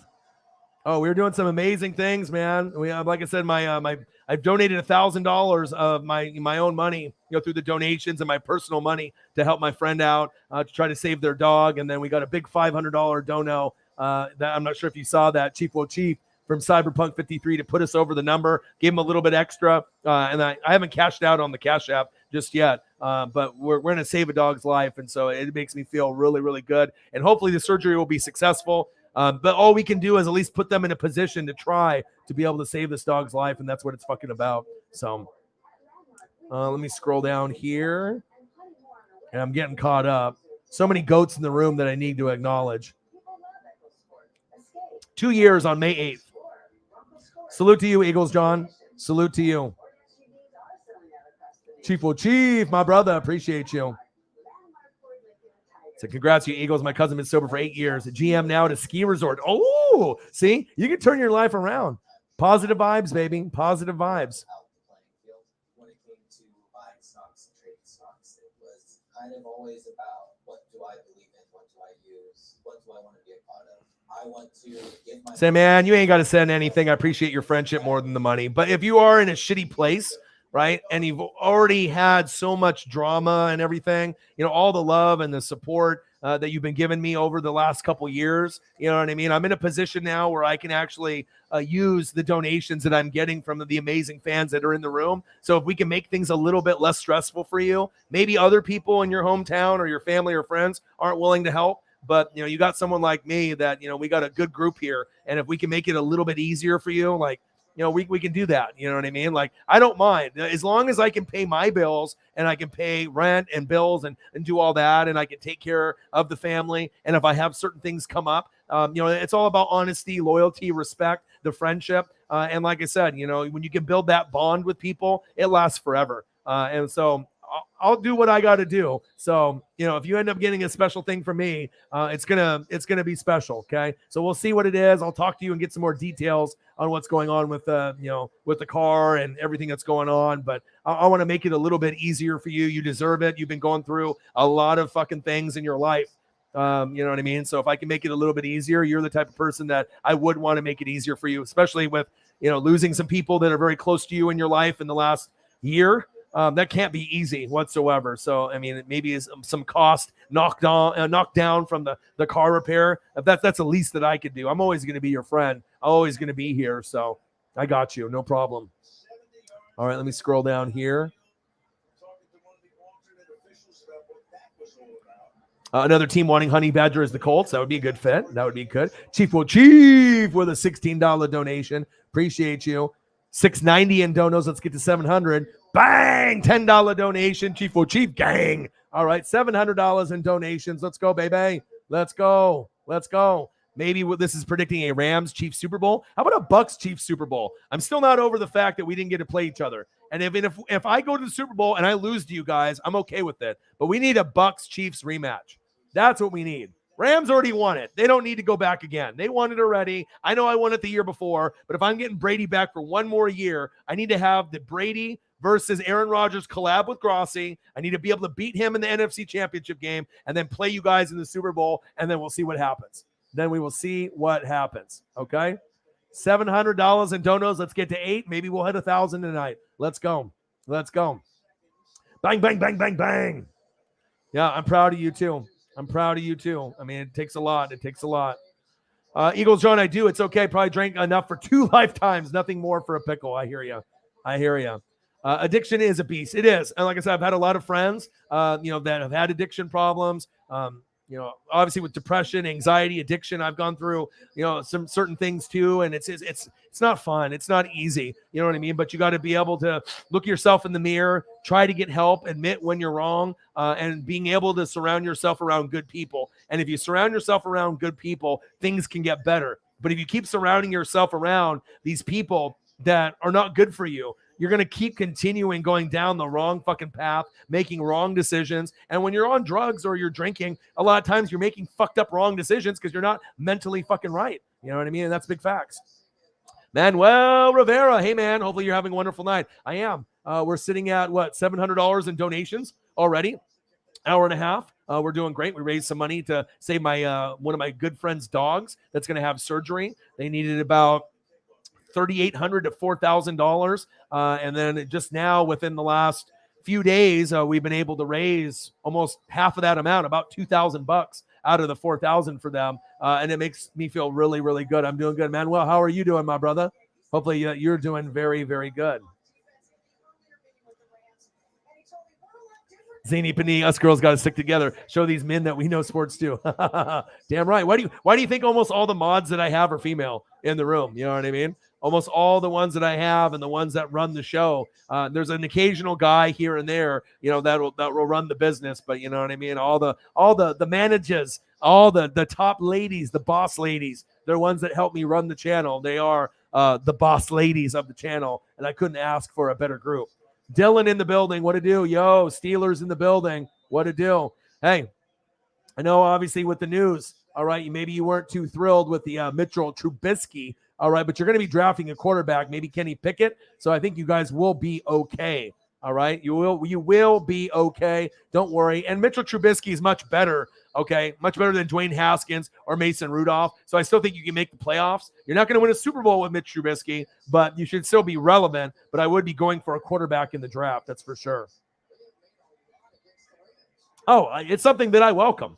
I want more and more and more if I can get them. I think that's awesome. It's a really cool thing, Holly. There's a place here in Oregon that's opening up, and I'm not sure if the lady, the owner, is a lesbian or if she's bi or what it is, but they're opening up an all-female bar here in Oregon where females can come together and watch, like college hoops, WNBA, and they can just hang out together. So it's not necessarily like men aren't allowed, but it's primarily made for like women to be able to hang out together, and not just, necessarily like lesbian women. It could be like straight women, bi, whatever sexual orientation that you have. But I thought that was like a really cool thing. And I'm thinking about trying to reach out to see if I can reach out to the person and go down and meet this lady, because I think that's a really cool idea. And like I said, some people were being haters on the post that I saw, like for our local paper. They're like, oh, they're not going to fucking make any money because the men's sports are dominate, blah, blah, blah, blah, blah, blah. I was like, get out of here with that. I mean, if the females want to get together and they want to be able to watch,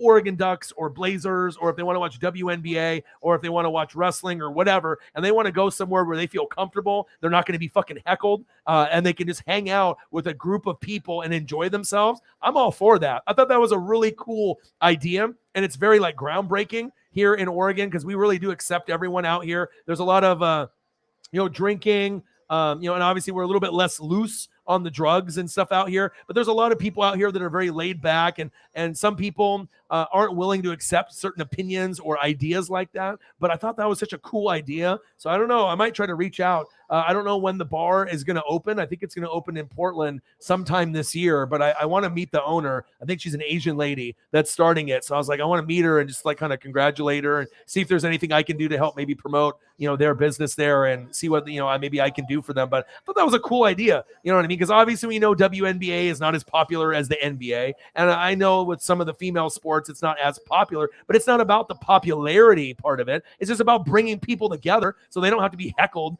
by some like drunk douchebag guy trying to get a number, or just, being able to be somewhere where they feel safe, where they can just drink and eat food, watch games together, cheer, and have a good time and meet new people and have friends. So I thought that was really cool. You know what I mean? You could obviously do that on the flip side for, a guy, obviously if you wanted to try to do it for like gay or bi or whatever you're trying to do. But for the female side, trying to incorporate the female sports, I thought that was a really innovative, cool thing. And I hope the business doesn't go out of business. I hope that they get enough people out there to actually give it a try. Thought that was very, very cool. I don't know. I'm very open with ideas, and I don't really hate on people trying to come up with an idea that maybe would be frowned upon by others. I like that a lot, but I'm going to try to end up reaching out to this lady. I saw the article in the paper about 2 weeks ago, and I thought it was like the coolest thing ever. You know what I mean? Because that's why we got to support people. We got to be able to support people of all ages, all races. And if that's one thing that I would love to have more on the channel, I would want to have more female representation,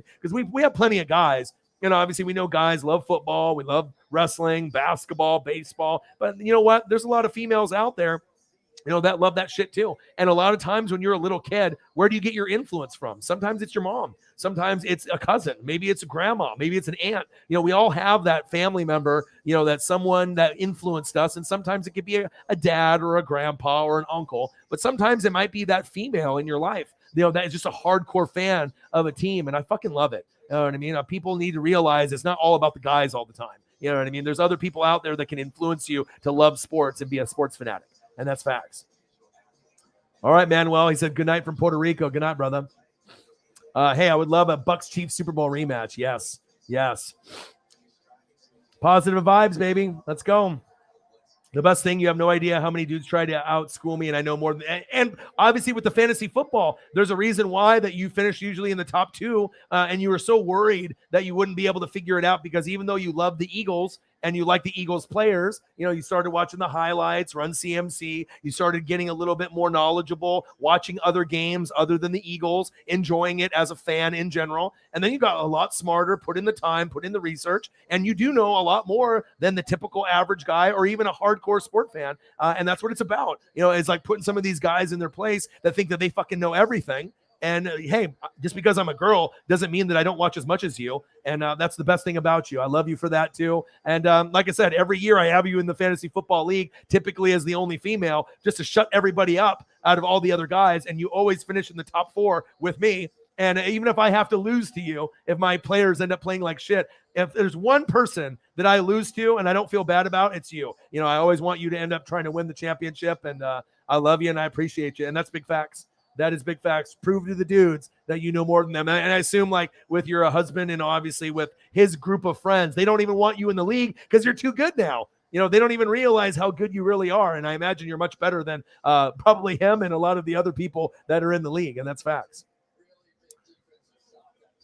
Yeah.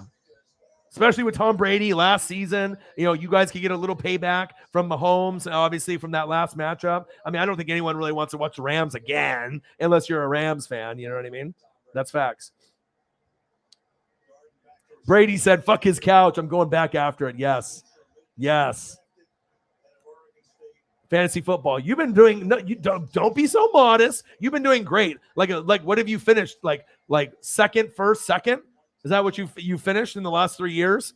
That's pretty fucking good out of 10 people. And I try, you know what I mean? It's not like I'm just letting you win or these other guys are letting you win. Like, you've been drafting really well. And that's a big part of fantasy football. You have to nail your draft. You have to be able to pick up free agents. You have to be able to do the research. You have to get lucky in fantasy football too with if you have so many good players, sometimes you have too many good wide receivers and you have like 5 or 6 and you can only play 2. And then you have to decide what 2 are you going to play out of the 6 that you have. And sometimes it can be like paralysis by analysis or analysis by paralysis. Like, okay, I broke this guy down. He's good at home. He's playing against a shitty corner. And then you put him in the lineup. And then some other rando guy that you have isn't as good. And that rando guy gets you like 40 points and you lose and it's on the bench. But you've done a fantastic job. And, fantasy football, you are a fucking master now. That's facts. Fantasy football master. That's you. That is you. Yeah, fantasy football, there's certain like basic technique of it. So that you have a draft right? And then you don't want to pick players on your team. You know what I mean? Like you can pick some, but you want to be able to understand it's not about name recognition. It's about stats. So sometimes you'll get guys that are lower name guys. Like, for example, the guy that I picked up right here, Russell Gage. Like you'd think, oh, this guy, why would I play this guy? But sometimes you'll have a guy that maybe fills in for maybe someone that's injured or someone that has a bye week. And then you'll play a guy like a Russell Gage and you'd be like, why the hell would I play a guy like this? But then you play a guy like this in the right time, in the right position, and then they might end up getting you like 20 points and then you win your week that week because of a guy like a Russell Gage. I mean, you can ask Zini Panini, but it's like that. I mean, it's not about name recognition. It's about production. So sometimes you'll get these lower name guys that are more productive, and that's what you want. Guys that get targets, guys that can actually catch the football, who's getting the yards, rather than the big names like maybe like a DK Metcalf, big name guy, or you can go for a lower name guy, and that actually puts up maybe more yards and more touchdowns and better stats overall. Tyree in the building. What do you do? What do you think about Marcus Williams of Baltimore? I absolutely love it. I had to roast some of the Saints fans early on because I was disgusted when I ended up going on Twitter and Instagram and Facebook, and then the Saints fans were personally attacking this man's personal Instagram, Twitter, and Facebook, saying like, fuck you, hope you fail, this or that. I was like, dude, this guy's been ride or die for you guys for years. He finally gets a 5-year, $70 million deal with the Ravens. And you guys are going to act like that? Like, just that immaturity was just fucking so stupid. It's like a bunch of young NOLA posts. It's like I try to tell certain people not to be so immature like that and be so petty. Of course, if he could have stayed there, I imagine he would have wanted to. But he's worked really hard after the Minneapolis Miracle, getting burnt. Case Keenum, Stephon Diggs, he got burnt, and he got better and better and better. He did not let it define his career. And not all Saints fans are bad. Some of them are great, like, Elliott and a few others. But it just was kind of disgusting to see people trying to attack this man. It's like, if you're on the Saints, I get it. It's like a gang. But you don't have to disrespect someone like that. But I absolutely love the move. I think he's going to, get the money, and he's going to earn the money. I think that every dollar that he gets out of that 5 years, $70 million, he's going to live up to it. And I absolutely love it. And I think that, I would take Marcus Williams on my team in Tampa Bay in a motherfucking heartbeat. Dylan Rona, Mitch Berg. Mitch Berg. All right, hold on. I had a photo of him earlier and I deleted it. All right, hold on. For you.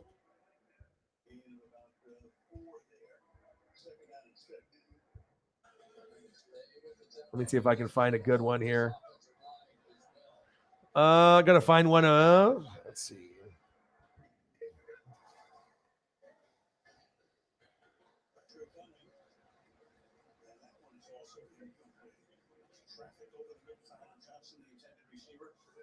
Mitchell. Good old Mitchell. Let me pull it up. Good old Mitchell.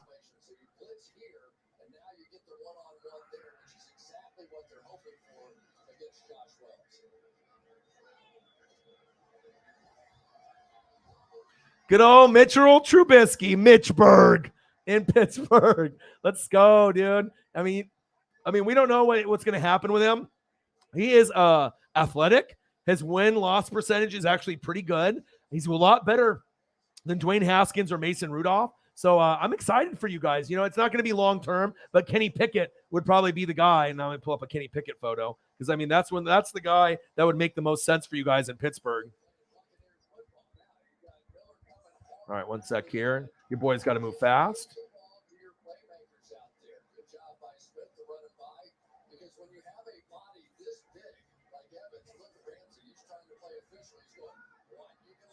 Kenny. Good old Kenny. Let me bring him up for you.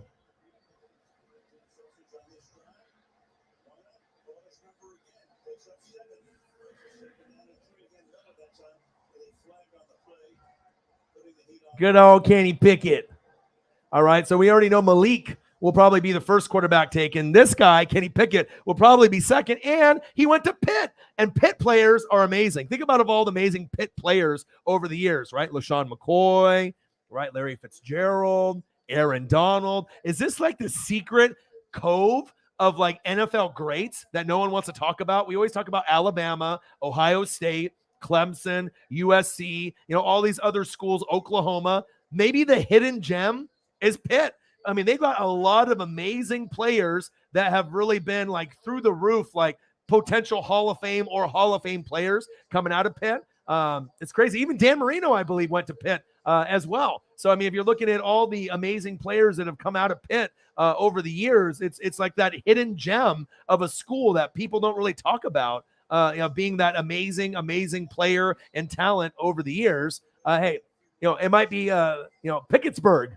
All right, you got Trubisky for Mitchburg, but maybe it'll be instead of Kennyburg, maybe it'll be Pickettsburg. I mean, I think that one has a little bit better of a ring to it. So you end up getting Mitchell Trubisky, boom. You end up getting Kenny Pickett. That could be a match made in heaven for you. You know what I mean?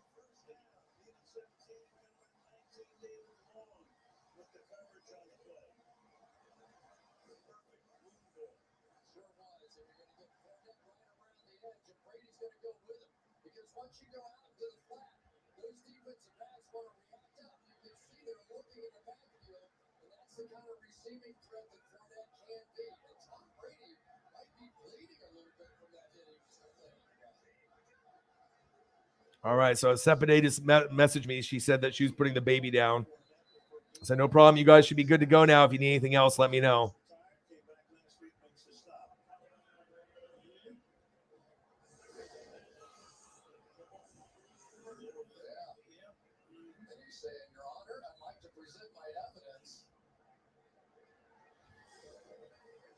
There we go.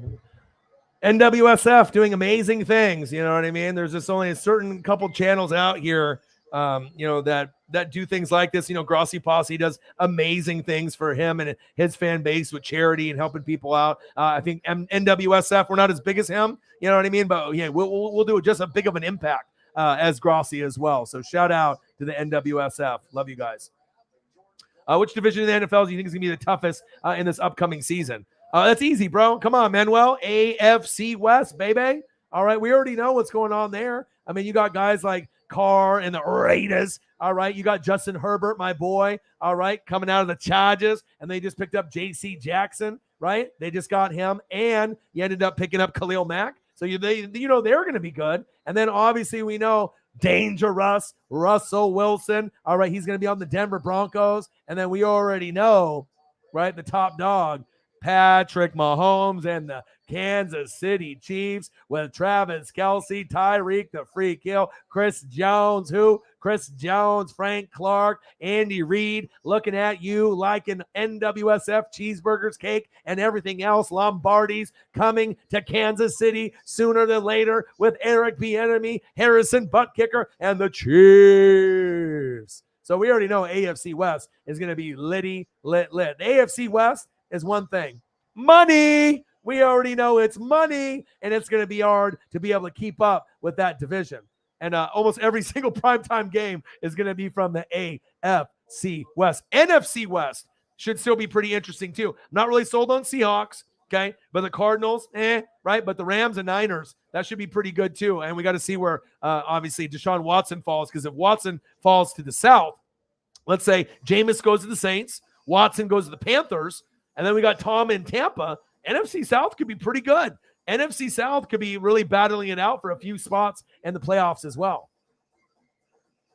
Holly said, you watch Orion. That's how I got good at it. And obviously with me, I'm psycho. So like with fantasy football, when they have like the wire, I'll wake up at 2 a.m, on the day of the wire, and I'll pick up all the guys that are left behind. The dedication and the passion that you have to put in. Like I make like 100 transactions a year when the average person makes like maybe 20. Sometimes I'll make 150, 200. It just depends on what league I'm in and what I'm doing. So that's facts. Boss ladies run the show. And obviously I got a big boss man and Mr. Williams as well. You know what I mean? Yes. Yes, it is. Yes, it is. So I'm an Iowa Hawkeyes fan, so I know he plays. My dad's a Steelers fan. There we go. All right, no problem. Oh, it was a huge success. Thank you so much for your generosity, Holly. Appreciate you very, very much.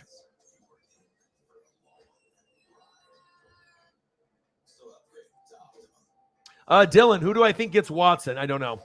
I mean, like I said, Baker looks like he's gone from Cleveland. So if he's gone, then maybe the Deshaun Watson, they're trying to get the capital there. Because if Deshaun Watson goes to Cleveland, they got a good team already in place, and they could give up a lot. You know what I mean? Like, they could give up JOK, the draft pick. I mean, they have a lot of capital. Maybe they could give away Kareem Hunt or Nick Chubb. You have two guys there. You just got Amari Cooper, but you have other weapons on the defense and the offense that you can play around with.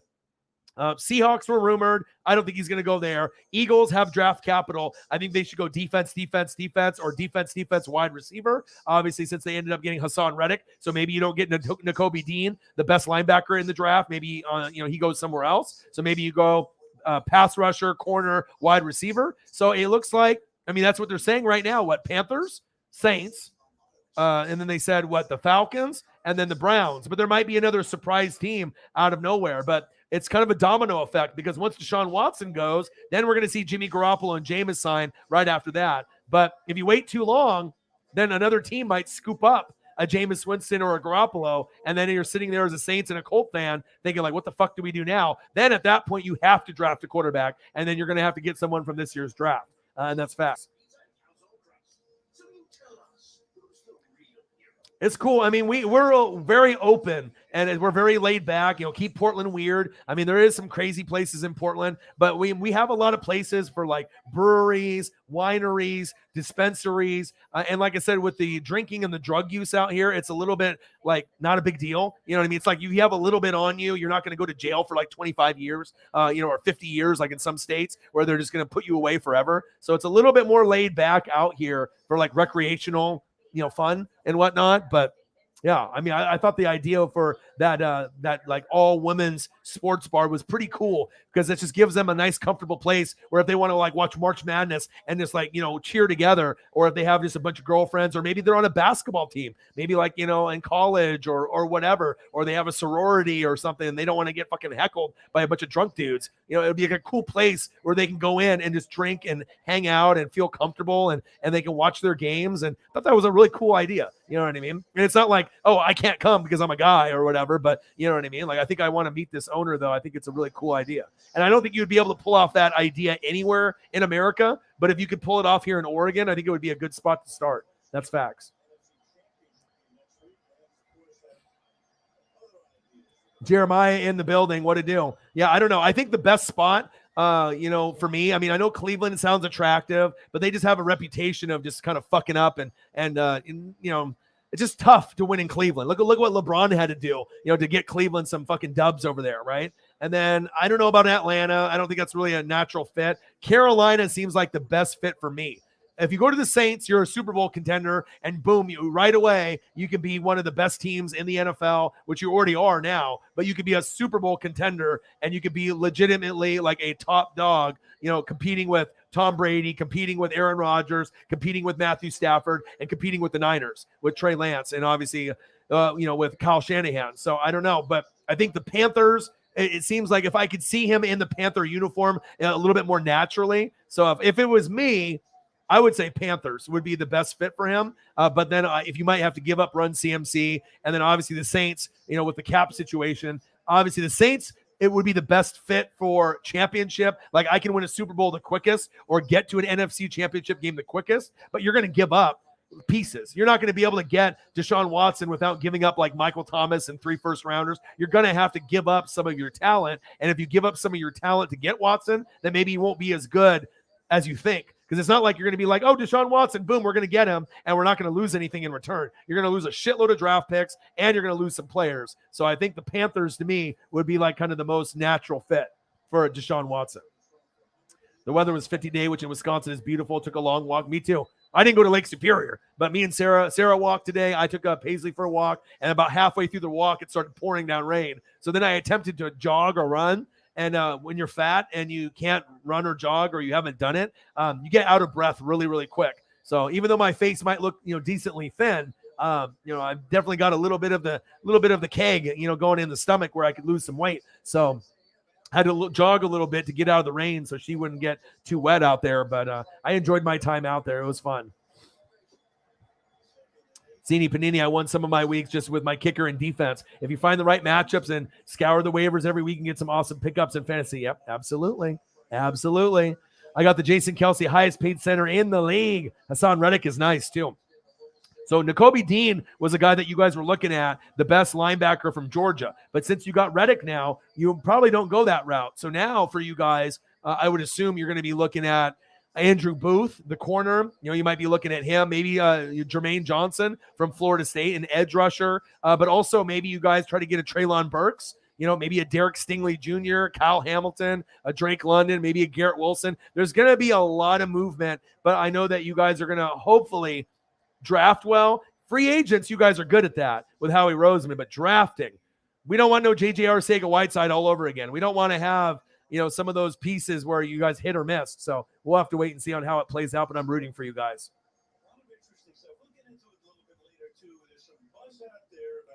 No one is expecting Mitch to be amazing, right? But the same thing goes for Jimmy G and Jameis and Carson. You know what I mean? A lot of times when it's not like a top quarterback, people just like to shit on everyone else. Like just, if you're not a top 10 quarterback, everyone else sucks. And think about that. The perception of the league is fucked up. You could be Kirk Cousins. You could be Carr. You could be Tannehill. And people don't give a shit about those guys. You can still go to the playoffs and make an AFC championship game with those guys.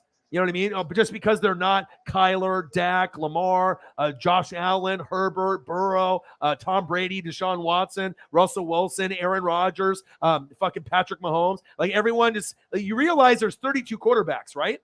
So just because you're not top 10 doesn't mean that your team is going to fucking suck forever or not be good. I mean, you might have a number 12 quarterback, but maybe your offensive line's really good. Maybe you have a running back. Maybe the defense is top 5. Like there's other ways to counterbalance the quarterback not being a top 10 guy. I don't know. I think that the perception of the league is just crazy.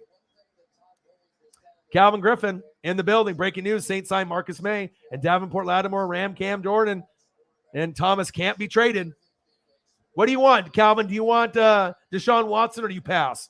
You're a pretty opinionated Saints fan. And what do you think as a Saints fan, all of these ignorant Saints fans like Young Nola that went to Marcus Williams' personal Instagram, Twitter, and Facebook and that were hoping that he fails, hoping that he fucks up? What do you think about that? All those people that were personally attacking him because he's not on the Saints anymore. Pretty immature, my brother. I know that you're not the type of guy to typically do that. And some of the Saints fans are good fans. But God, man, some of your guys' fan base is so fucking immature, dude. That's facts. The Steelers aren't going to let Dan Marino happen all over again. They'll make the picket. Yeah. Hey, yo. It's my guy, man. I haven't cried too often, all right? I haven't cried too often when a wrestler dies. But let me tell you, I definitely shed a tear yesterday. And I'll tell you, when Hogan dies, I'll cry. When Nash dies, I'll cry. X-Pac, not so much. You know what I mean? Or maybe Paul White, the Giant, the Big Show, not so much. Macho Man was my dude too. I mean, there's just certain guys that are just so influential to you. This is my favorite guy right now, Kenny Omega. This is my favorite, him and the Young Bucks, okay? But this was tough.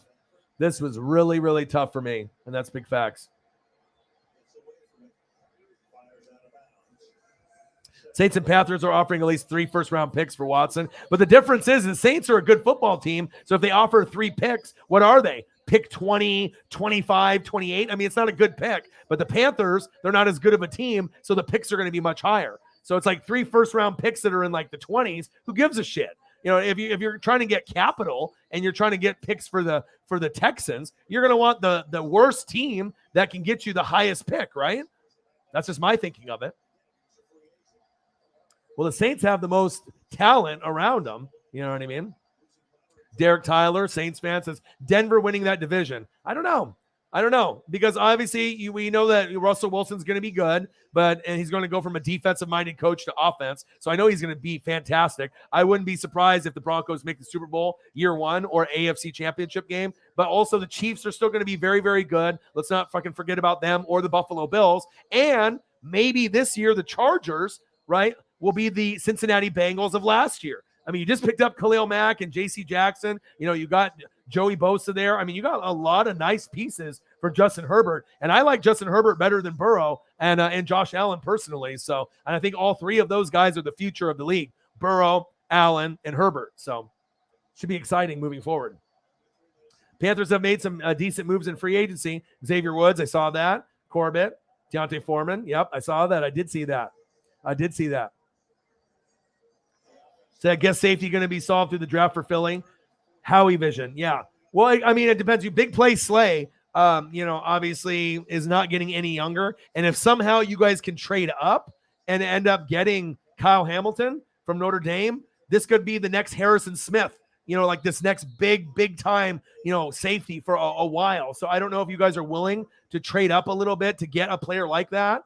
But if you end up getting a player like that, I mean, it could be like Brian Dawkins all over again. Maybe not as good as Brian Dawkins, but I mean, we're talking about the best safety in football. And obviously we know what Jamal Adams brought whenever he ends up playing on, the Jets or the Seahawks. Yeah, he's had some injury problems as of late, but there's a lot of amazing talent coming up in this draft. Matt Payton, if I'm the Colts, Texans and Falcons do a three-way trade. Watson to the Falcons, Matt Ryan to the Colts, and Texans can do what the fuck they want. Watson to the Falcons. I know Falcons fans would love that. Matt Ryan to the Colts, a temporary fix, just kind of like a Phillip Rivers, though. You're only going to have him for like a year or two, and then you're looking for that next guy. At some point, you're going to have to get a rookie that's good enough to be able to hang with everyone, and we'll see what the Texans can do. So,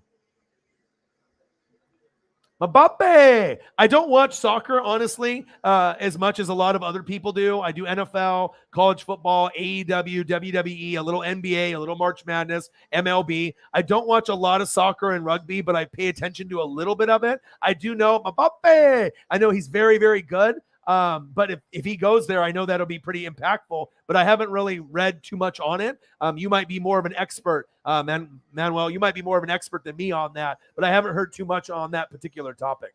There's some of the people in here that follow soccer a little bit more, like Elliot Evans follows soccer, and there's a few others in here that do, but I don't follow it as much until we get to like the World Cup. And that's just me being honest. Thinks that Foreman is no longer with the Tennessee Titans. Yeah, he'll definitely be good there. Am I in a legacy league? No, I am not. No legacy leagues.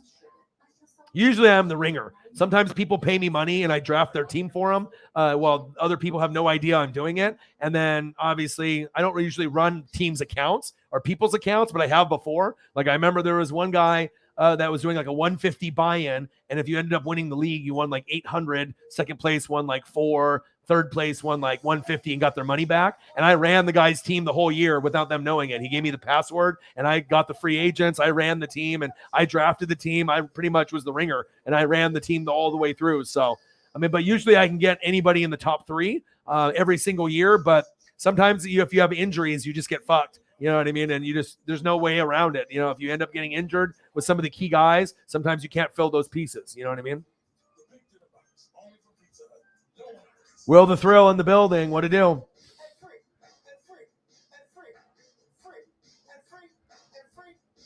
So Saints can't give up AK or Thomas without having a 30 million dead cap. What's the cap at now? You guys were over 70 million, and I saw that you guys restructured a shitload of the players' contracts, over the last few days. Mickey Loomis is amazing. I'm a Bucs fan, but I'm not an idiot. I think that what he does every year is amazing. What's the cap at now for a Saints fan that kind of follows that shit? I know a few of you guys probably know that information. So, Jeremy Chin is off limits. You cannot trade Jeremy Chin away. Not Jeremy Lin, but Jeremy Chin. All right, cannot trade Jeremy Chin away. Absolutely, 100%. No. Are you excited for the World Cup? Yes, I am. Yes. Yeah, and obviously Messi, Ronaldo, any of the big time guys. When the World Cup happens, I'm fully invested. I mean, I remember watching Brazil back, in the early 90s, like 92, 96, Ronaldo and Rivaldo and all the guys that they used to have back in the day when Brazil was just winning it year in and year out. But now you're starting to get other, countries like France and, these other, big time countries, Germany, that are kind of getting better and better and better over the years. But I think for me, watching Brazil back in the day, it's just always fun to watch Brazil play soccer because they have so many athletes, whether they win the World Cup or not. But I remember whenever I used to play FIFA, I would always pick Brazil. Even this was back in the 90s and obviously in the early 2000s. They're the funnest to me to watch. They might not have the best players from year to year whenever they do the World Cup, but back in the day, I mean, they were like the team.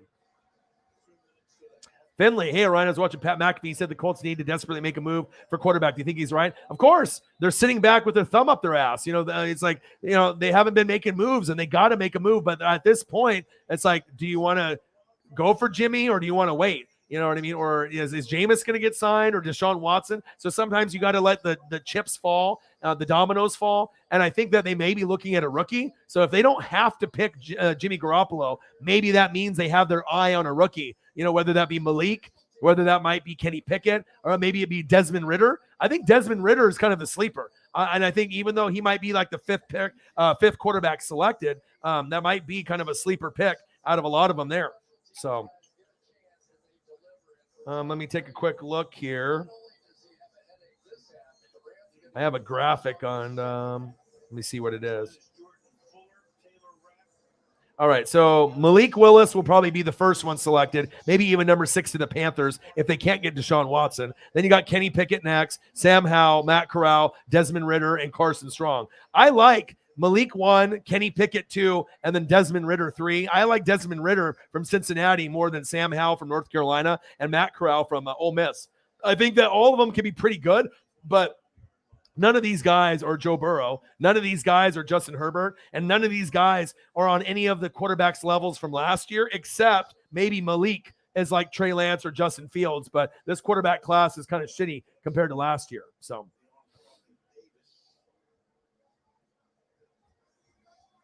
yeah, they need draft capital. I mean, they got rid of J.J. Watt and Whitney Merciless and DeAndre Hopkins. I mean, the Texans are the dumpster fire of the NFL. So you're taking a top 5 quarterback. It's a no-brain to give up whatever to get him. Well, he was top 4, top 5, but he didn't play last year. Do you still think that he's a top 5 quarterback, or do you think he's top 10? I mean, we would assume that Deshaun Watson's better than Dak, better than Kyler, better than Lamar, better than Tannehill, or better than, Kirk Cousins or Carr. So he's going to fall in line. You got like Mahomes, Rodgers, Wilson, right? Josh Allen, Herbert, Burrow, Brady, and then obviously Deshaun Watson falls somewhere in that mix as well. So should be very, very good.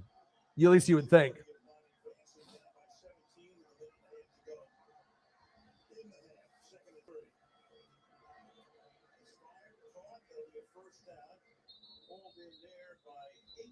Yeah, I'm glad he got his paper, but dude, some Saints fans, and it's crazy because I even saw some Saints fan pages saying, what the fuck is wrong with you? They were like posting on these other people's Saints fan pages, and then the owner of the page was like, get the fuck out of here. Like, can't we just be happy for the guy for like him doing so well after the Minneapolis Miracle, and then you guys are just like shitting on him? It's like the immaturity of some of the Saints fans, bro. It's like there's a reason why that fan base gets fucking targeted and not liked by a lot of people. Some of the Saints fans are amazing people. That's facts. I mean, every fan base has great people and they have douchebags. But goddamn, I've never seen a fan base, treat people like shit after they've given them their all. They go to another team and then they just are like, fuck you type of thing, or attacking them on their personal pages. Like, who the fuck does that? Young Nola does that. You know what I mean? And a lot of other young Nolas out there. Like, just fucking sickening, bro. Like, why would you do that? Why? Don't get it, man. What are we at? 700 and donos. Let's get to 800, baby. Let's do it. Let's do it. The best fans on planet Earth. The Fanatic family, baby. Let's go. JJ Arcega-Whiteside being a Pac-12 guy. I already knew that was going to be like kind of a bad pick because with him, he was a pretty good player in college, but so was guys like LaMichael James. He was much better than JJ Arcega-Whiteside. LaMichael James was one of the best college running backs, of all time. When LaMichael James was there, he was amazing. When DeAnthony Thomas, Black Mamba, was there at wide receiver, kick returner, punt returner, he was amazing. But I knew those guys weren't going to pan out. They were just too small. I just knew that they didn't really have the body and the frame to be able to make it more than likely long-term. I was hoping that they were going to make it long-term, but realistically, I knew that they both would be playing in the NFL for 5 years or less, and it would be over. But for like Haloti Ngata, that type of player, a Justin Herbert, a Kayvon Thibodeau, when you're beast mode, you know what I mean? When you're built like a beast, those are the guys that end up panning out. And I knew, that there's certain players that have the frame and they have the mindset, but you could be beast mode in college, but just not pan out. And it shows you, I mean, LaMichael James and DeAnthony Thomas were way better than JJ Arcega-Whiteside, and they didn't even pan out in the NFL. So that's what it kind of shows you. Will the Thrill says, I don't want him in Atlanta, just willing it into existence and let him go to the Panthers. You say that now, but if you get Deshaun Watson on the fucking Falcons, it's like Matt Ryan's at the end of his career. If you could have Deshaun Watson, that means that you're going to be a good, relevant team probably for the next 5 to 10. So, I mean, you know what I'm saying? It just depends on what you're willing to give up for him. Air in the building. What to do? Air raid. Chief. Honey Badger wanted to go to the Saints and Ravens, but both signed other safeties already. Yeah, interesting. Honey Badger to the Bucks? We'll take you, man. I'd love to have Honey Badger on the Buccaneers. Should I talk it into an existence? Sometimes I do that.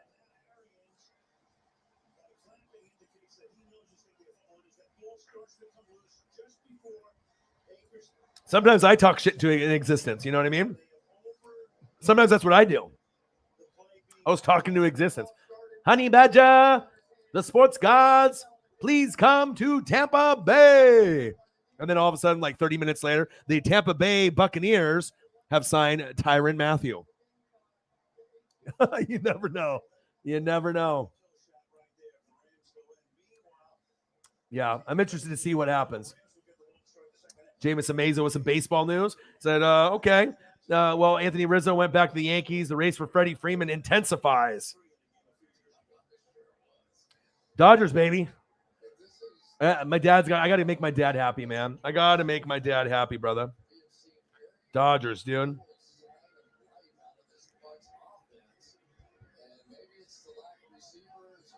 Yeah, I heard that they never offered the contract. I read that too. Why?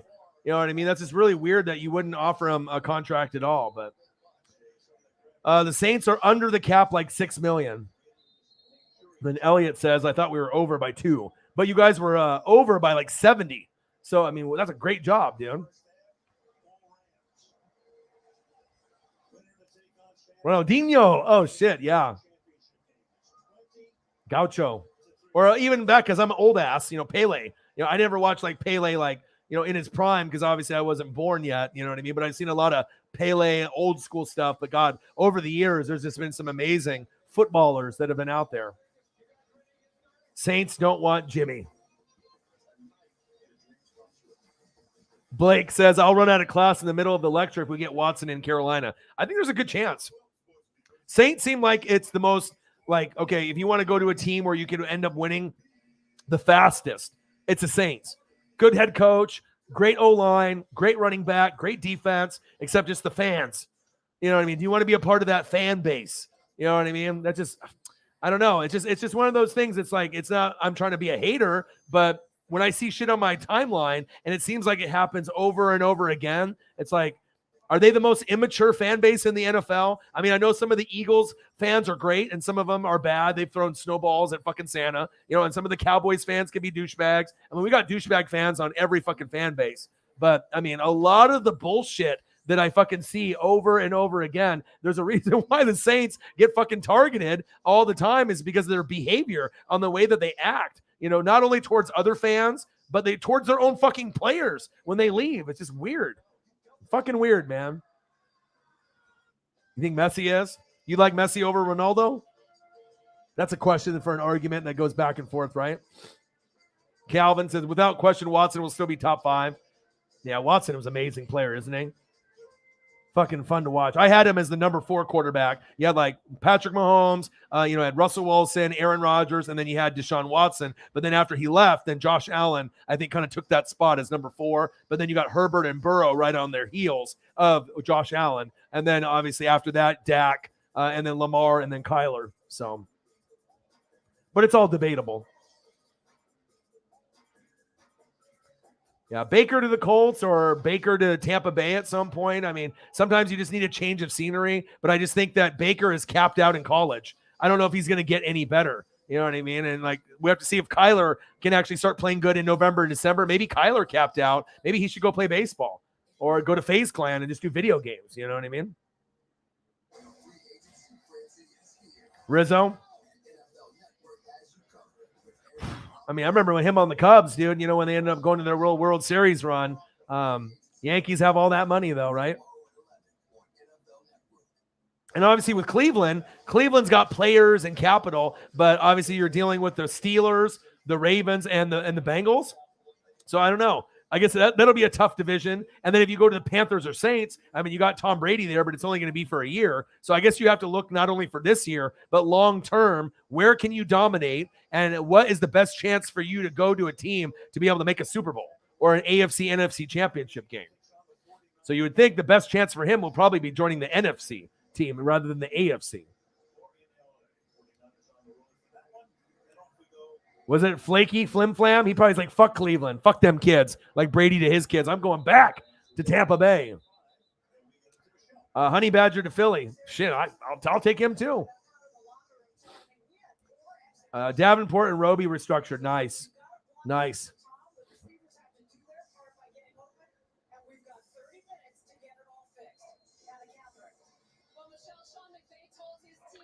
I know it's all about a business, but a lot of these fans are fake fans or immature, or they just don't understand that it's a business. You know what I mean? It's money, and it's sometimes it's like the owner's decision, the GM, not just necessarily the head coach or the OC or the DC. They're not making all the moves. Sometimes it's like the higher up personnel sometimes is making the moves and the money guy. You know what I mean? So it's like you can have your favorite players and whatnot, but I mean, sometimes it is a business, or they have someone else in mind in the draft or a free agent. They want to replace someone younger that has similar talent that they can pay less to get more. So, but a lot of people are fucking stupid and they don't know the ins and outs of the NFL. All they do is they play Madden and they think that they fucking know everything, and then they have to go on fucking YouTube and argue with me day in and day out. And then I have to block them from the channel forever.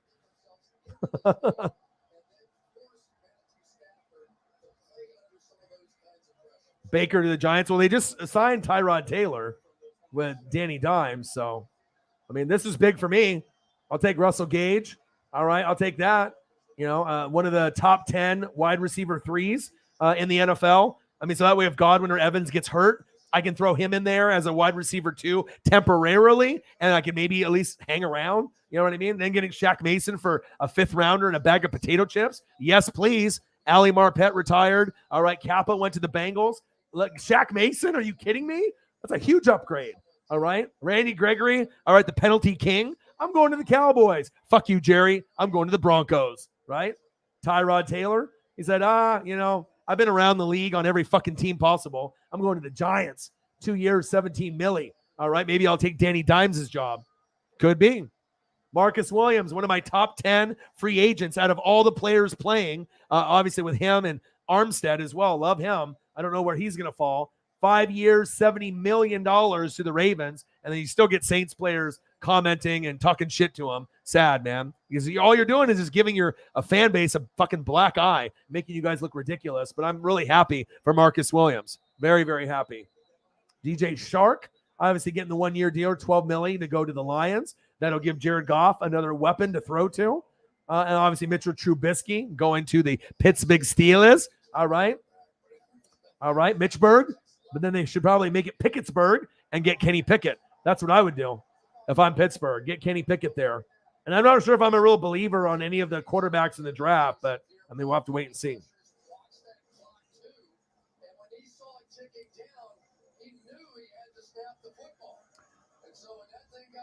He quit, man. Quit, badmouth me. Said the only reason that people watch is because of him. He's delusional. Wanted me to pay him donos after he left, and he would only stay until halftime. We're not friends, and and then he decided to move away, with his girlfriend, and then the girlfriend dumped him, and now he's losing his mind, saying that he's gonna try to beat me up and beat Preston up, and he's trying to get information on his ex-girlfriend's new boyfriend, and yeah, he's losing it, man. And not my friend. We're never going to record here on the channel ever again. We're not friends. Like I said, you find out really true colors of people. You know what I mean? So, we had good chemistry, doing videos early on. But, you fucked up, man. You know what I mean? You decided to choose your girl over me and then the channel. And how'd that work out for you? Then the girl left you, and now you don't got her either. And now you're friendless, and now you're fucking acting a fool and sending Preston messages and, saying that you're going to harass me and him and everyone else. It's just, and then he even blocked him, and then he sent a fake name profile on there too. It's just, I don't know what the hell is wrong with people, man. People are just fucking weird as hell, dude. Yeah. And then he ended up making a fake profile named Tom Curry. Yeah. Sad, man. Sad, sad, sad. Glad I don't have to deal with that ever again in my life.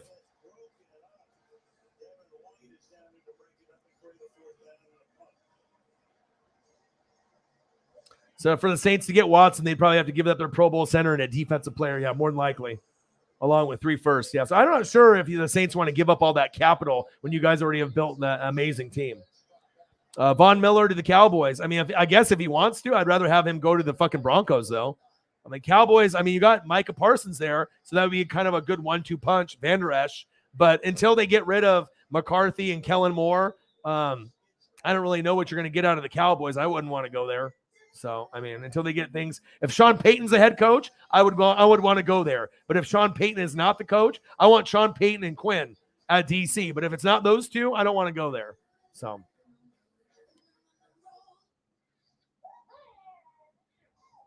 it's all good, brother.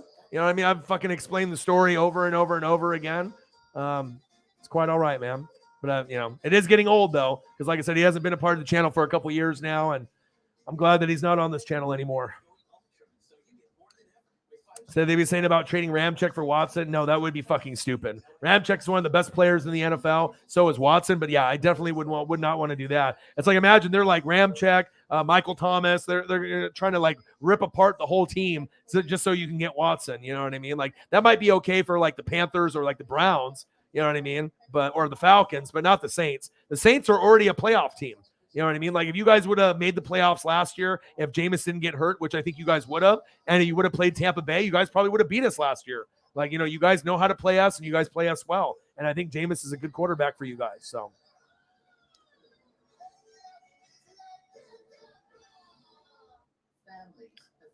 Yeah, agreed. Von Miller isn't leaving the Rams. Well, we don't know.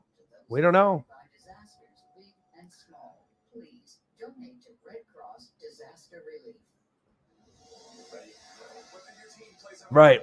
That's what I was going to say, right? Because if you end up restructuring like your contract and whatever, so then if you end up getting someone to move on, then your dead cap is just going to be through the roof. You know, it's like you don't want to be like $100 million hit, you know, with all these guys that you're letting go.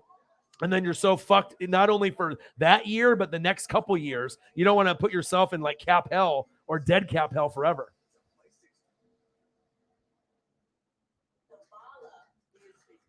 Yeah, Peyton Turner, that was a horrible pick. Eric McCoy, Cesar Ruiz, CD Deuce, Paulson Adebo. Those are the guys you don't give a fuck about.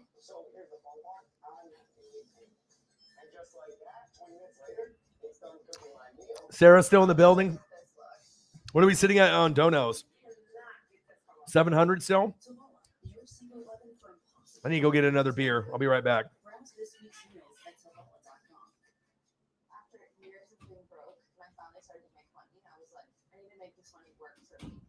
Tell people all the time, especially when the color, let's build wealth, even if it is bit by bit, year by year, that helps to change the dynamics. And that actually is like directly activism. I really, really want women to be a part of what I feel is a revolution in finance right now.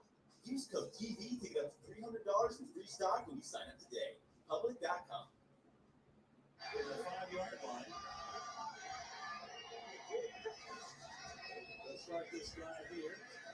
The 8-yard run for that right there. Thomas, the family, they love it down here.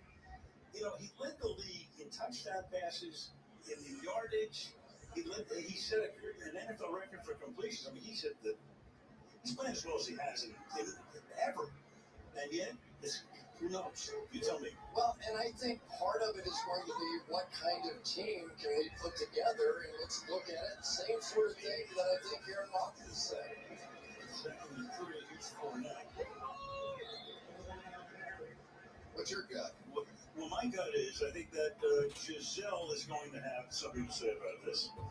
And there she is. His kids have now gotten to the point where they know who Dad is. They've been able to see him. I mean, he's got a million things. Sarah, 700. It's awesome. Thank God for Cyberpunk, right? What an amazing person. All right, so I got the Buccaneers and the Rams were down 20-3.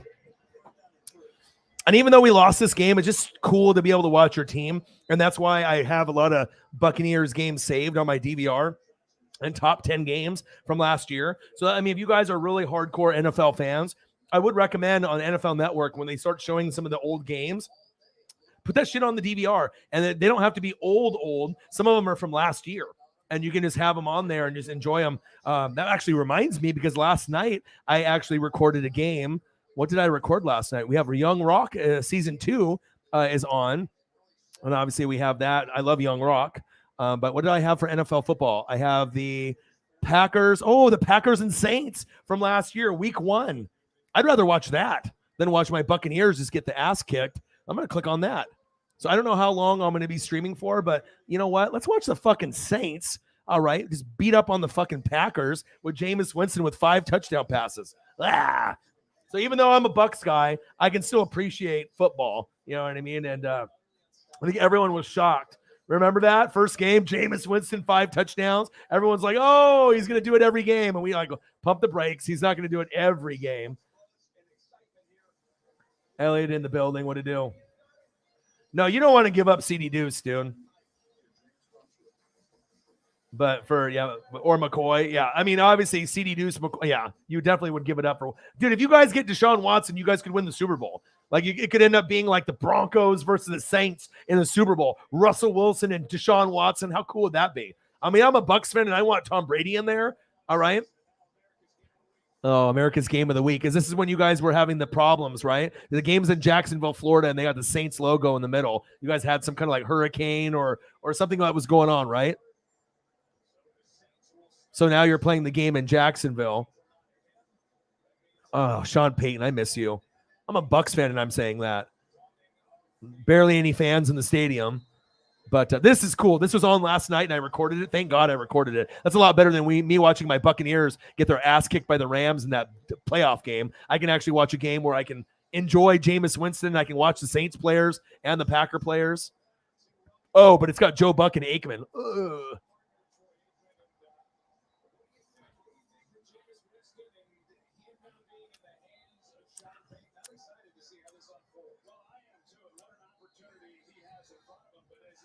You saw enough of Winston to know he's not the answer? Really? You didn't like what he did? I thought he played pretty fucking good for you guys. A lot better than Taysom Hill or any of the other guys that you brought in. Maybe not a long-term answer, but short-term. I mean, just like on that Carson Wentz level, but better than Carson. I mean, you guys got so many good pieces. I mean, it's not like you can just grab a top 5 quarterback, anytime that you want. I don't know. I thought Saints fans liked Jameis Winston. I mean, you guys fucking were like talking shit about him all the time about him being on my team and how shitty he was. And then when he went to your guys' team, you guys were defending him to the death like he was the best thing since fucking sliced bread. So I don't know. Some Saints fans are fucking crazy. Not all of them are intelligent. Some are intelligent. Some are fucking morons. Some like to go attack players' Instagrams when they leave the team. So I don't know. I didn't think Jameis Winston was that bad for you guys at all. I thought he played pretty fucking good. He's serviceable. It's Jameis Winston, though. You were going from a guy that went like this, right, to a guy that was like this. A guy that actually could see. What do you expect from him? You think Jameis Winston's going to be fucking Patrick Mahomes? What kind of expectations did you fucking have? I mean, we're talking about a guy that couldn't fucking see and that was throwing to the other team, then going to your team. I mean, what did you think? You thought you were going to get Patrick Mahomes or what?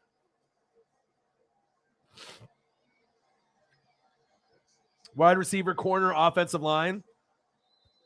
Yeah, but you guys also need another pass rusher. You need someone to pair up with Fletcher Cox. I've been breaking down your guys' team a lot, right? You guys still need that corner, so corner we're on there. And since you got the linebacker, you don't need to worry about Nakobe Dean anymore because you end up getting Hassan Reddick. So I think wide receiver, corner, and obviously a pass rusher. I think I would go that route except for offensive line. And then after the first round picks, then I would go offensive line in probably the second or third round. I would go for that. But I think I'm going for the pass rushers, the corners, and the wide receivers first because some of those pieces are going to be limited. You know what I mean? Winston's going to win games, but he ain't winning a Super Bowl. Well, duh. I could have told you that. Right. Do 5-2, 13, That's good stats. I would have taken that in Tampa Bay. If he would have did that for me in Tampa Bay, I would have kept him and not even wanted Tom Brady. You know what I mean? Like, or because I probably wouldn't have thought that Tom would even want to come to Tampa Bay. But if I got that kind of Jameis Winston, I mean, I'm not probably going to a Super Bowl. But the thing is, with the Saints, with the coaching, the O-line, you obviously need wide receivers and tight ends, and we know that you guys are filthy at wide receiver depth and tight end depth, right? But you could think, okay, in a few years, maybe you can build on that. Who's to say that if Jameis doesn't stay on your team for the next few years and you get quality wide receivers and tight ends, that you guys can't make an NFC championship game? I think you guys could. You know what I mean, with a Jameis Winston. But again, I mean, compared to Deshaun Watson, that's a big downgrade if you're going from Watson to Jameis, I get. But I thought Jameis played really good. I thought he played good for you guys. But I guess Jameis is not going to be everyone's cup of tea. Maybe you see a lot of the Jameis Winston from the Tampa Bay still, and that's something that you don't like. So everyone's got an opinion. So Chandler Jones, that would be great. Crystal in the building. What to do? We're doing good. $700 in donos already in 2 hours and 28 minutes. Not bad. Raise some money to help save a dog's life. Cyberpunk 53 with a big $500 donation. That was awesome.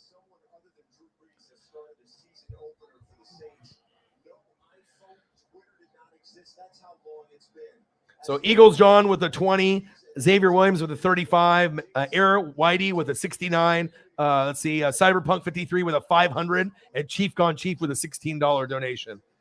Goats. And I actually gave up $1,000 out of my own money to help save this dog's life. Also, 2 $500 GoFundMe donations. So, and then Holly Hundo did 135 earlier today too. So pretty sweet.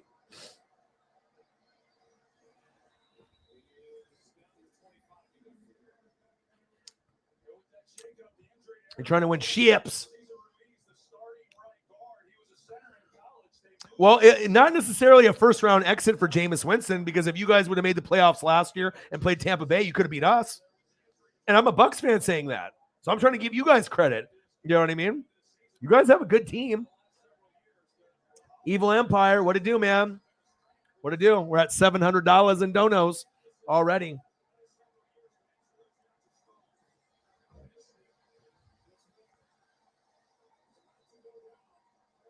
I don't think it's just because urinating tree made it a meme.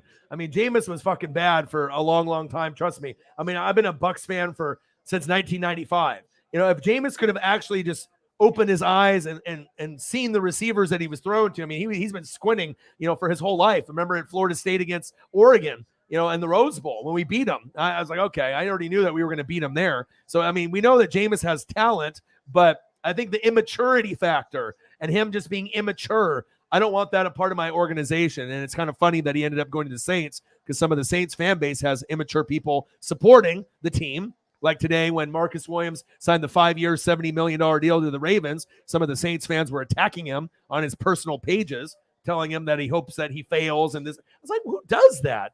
Like, I've just never heard of a fan base that does that type of behavior. It's just crazy. I like Jameis, though. Not on my team, but on the Saints. Holly Hundo in the building. How are you? Yeah, I'm still grinding it out. Like I said, we've been going for 2 hours and 31 minutes, still grinding it out. And, I don't know how long I'm going to stay online. I'll probably stay online minimum for another 30 minutes to make it 3 hours, but I try to do 3 to 5 hours every night.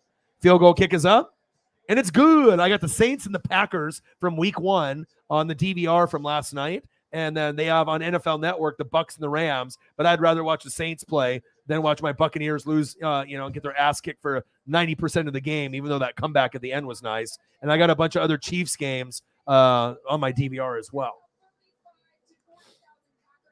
33 touchdowns and 30 picks. I mean, 30 picks is insane. You know what I mean? And the thing is, I think if like Jameis was mature and he wasn't eating W's, right? And jumping on tables and saying fuck her in the pussy, or groping Uber drivers, getting burritos. Like, just a lot of his behavior is really fucked up and immature. Like, I don't want some immature baby being the leader of my team. But it seems like when he went to the Saints, he started to be a little bit more mature and take a little bit more accountability for himself, thank God. Because at some point, you have to grow up from being a boy to a man. And obviously, maybe Jameis feels entitled because he could have been baseball player, football player, number one pick. So maybe when you're the number one pick in the draft, you just feel that everything should be handed down to you because you're just this amazing athlete. But I want a guy that's good on and off the field, not a fucking good player on the field and a distraction off. You know what I mean? I have certain like ideals and values for certain guys. Tyree, bang, $5. Where does that put us at? 705. Let's go. Let's go.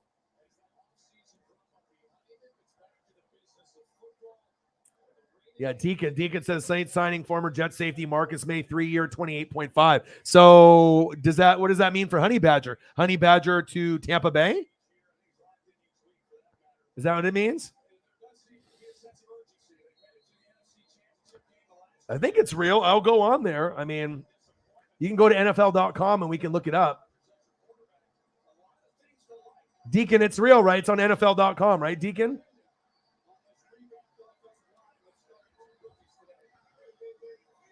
The Chiefs got Mahomes.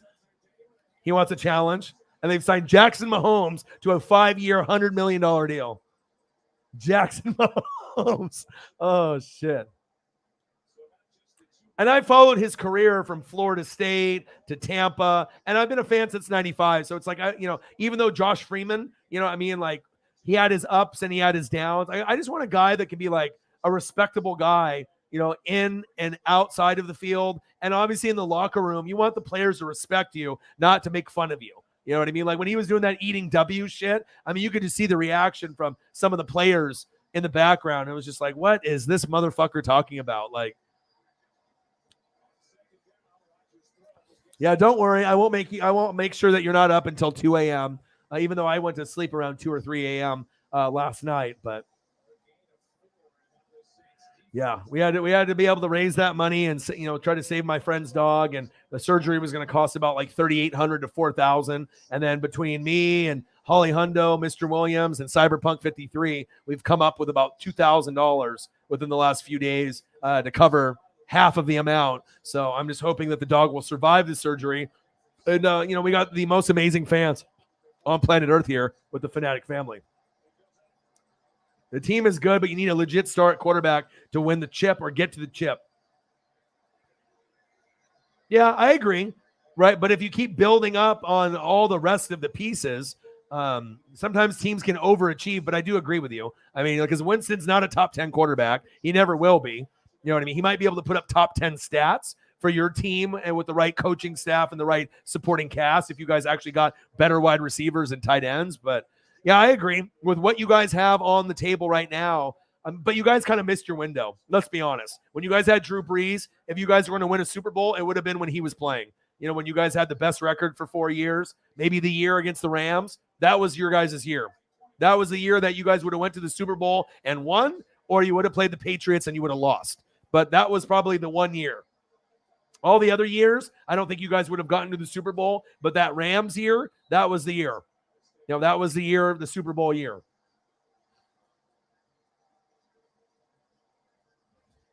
And the fact that Peyton is no longer there, who's keeping Winston bad decision-making in check now? That's very true. Dennis Allen is a defensive, coordinator, now head coach. That's very true. That's very true.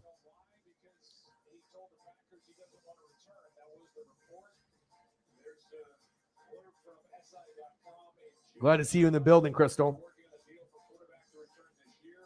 Yeah, what's Honey Badger going to do? Yeah, I know it's Pacific time. It's true. Yeah, so you're 10:53.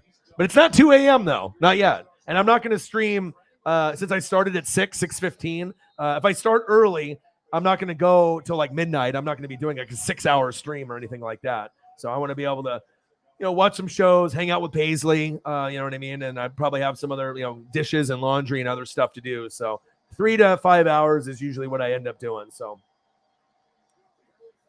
eating W's, way to pump up the team, Jameis. Yes.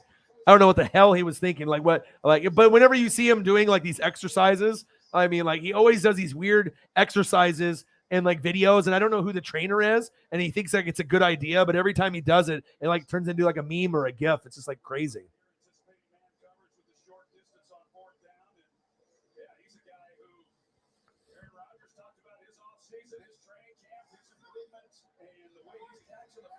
Nice.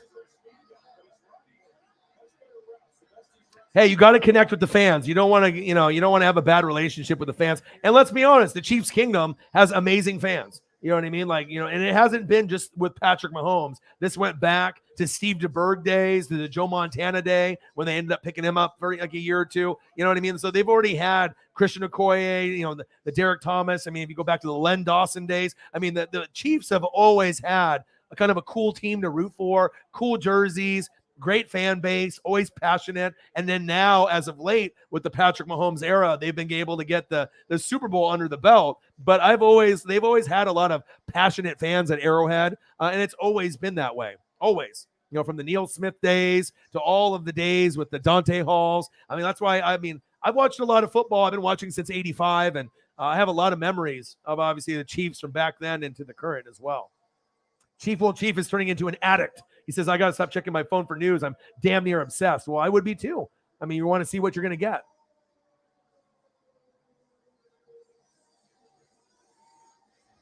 Absolutely. Hardest working man on YouTube. You know it. Let him know. Drop the dodos, which would be donos. Absolutely. As long as we're not stuck with Taysom, yeah. I think, I wouldn't expect anything from him, and that will make it better. Don't expect anything from him, and then if you get something, then it'll end up being a good surprise for you. You don't want to expect that he's going to be like a Pro Bowl player. Just hope for the best and see what he brings you.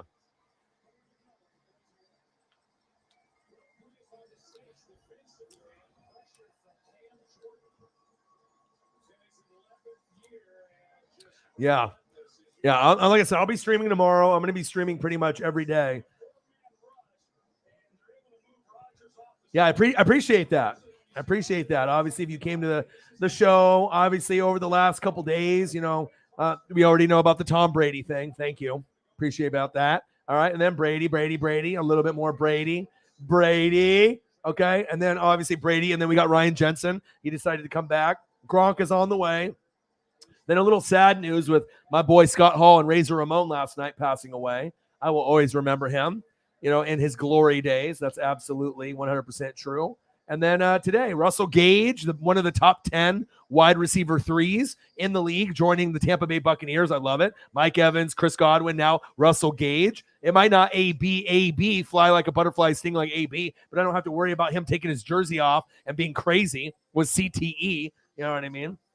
So Russell Gage, a nice pickup. But this is the one that I'm really excited about right here. Evil Empire is like, what the fuck did we do? For a 5th rounder, this is an upgrade for Ali Marpet, and Tom played with him already. So he already has experience with him. Our offensive line is nice. All right. We lost, Ali Marpet to retirement. That's okay. Shaq Mason, right? He'll take that spot. And now we just have to find a replacement for Kappa, who ended up going to the Bengals. And Joe Burrow is going to love him. Okay. Randy Gregory said Cowboys and then changed his mind. Broncos. All right. But he's a penalty machine. So the Cowboys should be happy. Okay. Tyrod Taylor decided to go to where? The Giants, 2 years, $17 million. He'll be competing with Danny Dimes or a rookie quarterback that they decide to draft. Marcus Williams, the biggest news of the day, decided to go to the Baltimore Ravens, 5 years, $70 million. I just wish the Saints fans were a little bit more mature about handling one of the studs leaving their team. And DJ Shark leaving to go to the Lions with Jared Goff and the Goffense for a 1-year deal worth $12 million. Mitchell Trubisky, all right. You already got, Mitch over there in Pittsburgh, Mitchburg, all right. And I know a lot of people, the Steelers fans, aren't too happy, but what you do to compensate Mitchell Trubisky for 2 years, you pick up Kenny Pickett, all right, and then you'll be completely fine. And that's the news. Not a whole lot of news. There's other people. That are looking pretty nice. You know what I mean? But yeah, I thank you for the gift. Appreciate that. All the likes matter. All the views matter. But obviously YouTube hates on your boy. So the views and the likes, and obviously everything like that is it's kind of secondary nature, but obviously the donos are obviously off the chain. We're at what, 705? Not a lot of people can hit 705 in donos with 20 people in the room or less. So shout out to Cyberpunk 53 and all the other goats taking care of me. Bucks winning it this year. I have a feeling that we will too. I really do.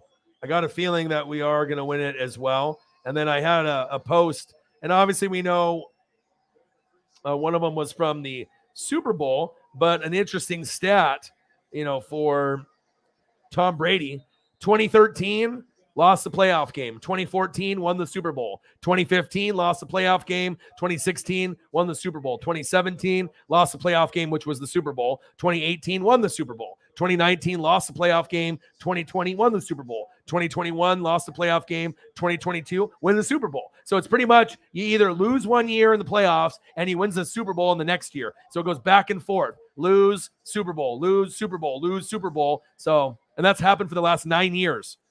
So if everything ends up panning out, that means Tampa Bay is winning the Super Bowl next year. Maybe they will.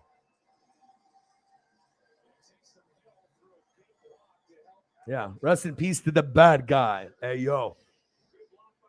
It's my dude, man. Bill is going senile. He might be. He might be.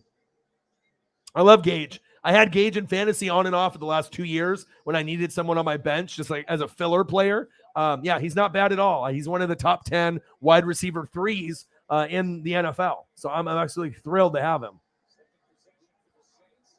Bill maybe trying to still court Brady. It's not happening. If we win the Super Bowl next year and then he decides to leave Tampa Bay, the only other team he's going to play for is the San Francisco 49ers or Tampa, or that's it. I mean, he ain't going anywhere else. I mean, wouldn't it be wild if we win the Super Bowl, his contract is up, then he goes to the Niners for a 1-year deal, wins the Super Bowl there, and then calls it quits. But he might call it quits. If they win the Super Bowl next year, he might be content calling it quits at that point, or maybe Giselle will just divorce him. I don't know. But, I mean, he might be able to play till he's 50. I don't know.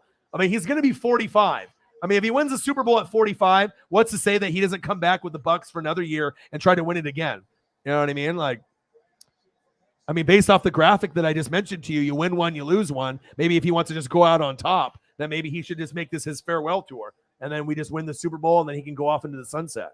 So $95 to $800. Let's go.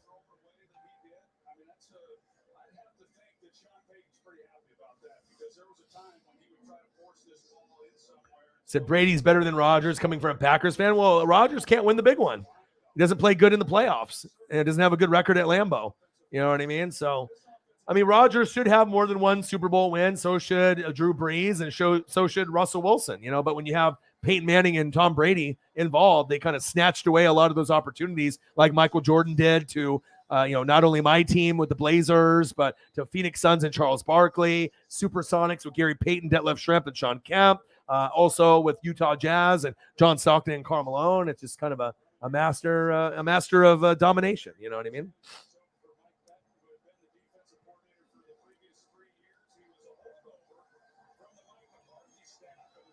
Yeah, especially when you have Mike Evans, one of the greatest of all time, Godwin, one of the top 10 wide receivers in the game. And you got Gronk. He's never coming back to New England. I think Evil Empire can even admit to that. That's not happening. Why would he want to go back and play with Bill? That's the whole reason why he fucking left, because he didn't want to be micromanaged anymore. You know what I mean? Ooh, Jameis with the scramble. Big first down by Jameis Winston.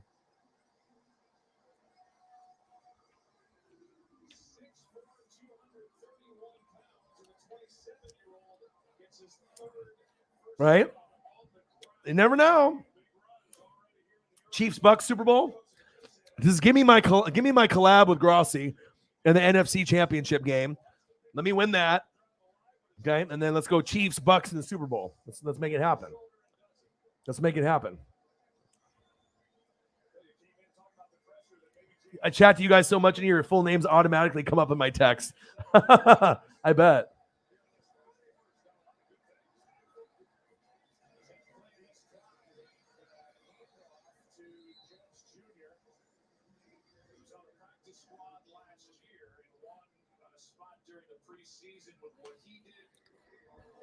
Try to see if there's any other updated news.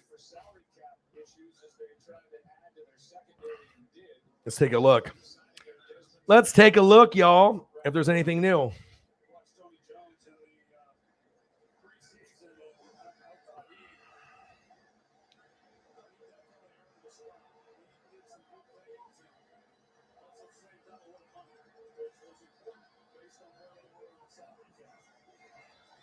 right, let's take a look. Anything new breaking on Twitter? See if there's any more Saints fans that are going after Marcus Williams for leaving, acting like a bunch of babies. Baker Mayfield thanks the fans as Browns meet with Watson. So Baker's like, I'm done. First baseman Anthony Rizzo back on the Yankees, $32 million. Kyrie caps 41 first point half with career best 60. So Karl Anthony Towns hit a 60 a couple nights ago, and now you have Kyrie with a 60. Wow. He still got penalized, though, for not getting vaccinated, and it was crazy. So I went to a Mexican restaurant. I went to Sanchez Taqueria with my boy Preston, which you guys have seen on the stream, and we didn't have to wear our masks in Oregon for the first time. It's like, and I went to the grocery store, and I guess you don't have to wear it in there now anymore. It's weird. I've been wearing a mask for 2 years for every day, and now not having to wear a mask, it's just weird, like seeing people without a mask on. I'm just not used to it yet. Let me see here. Ovechkin scores number 767 to pass Jaromir Jagr for third in goals. Wow. And I know we got some of the March Madness stuff that's going to be starting up here pretty soon.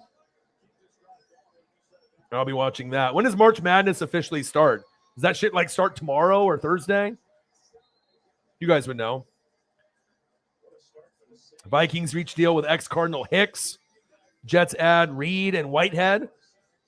And obviously Whitehead is someone I wanted to keep on my Buccaneers, the safety, right? Jordan Whitehead. But if he ended up going to the Jets and I had a choice between keeping him or, ended up, getting a good deal for my guy right here, right?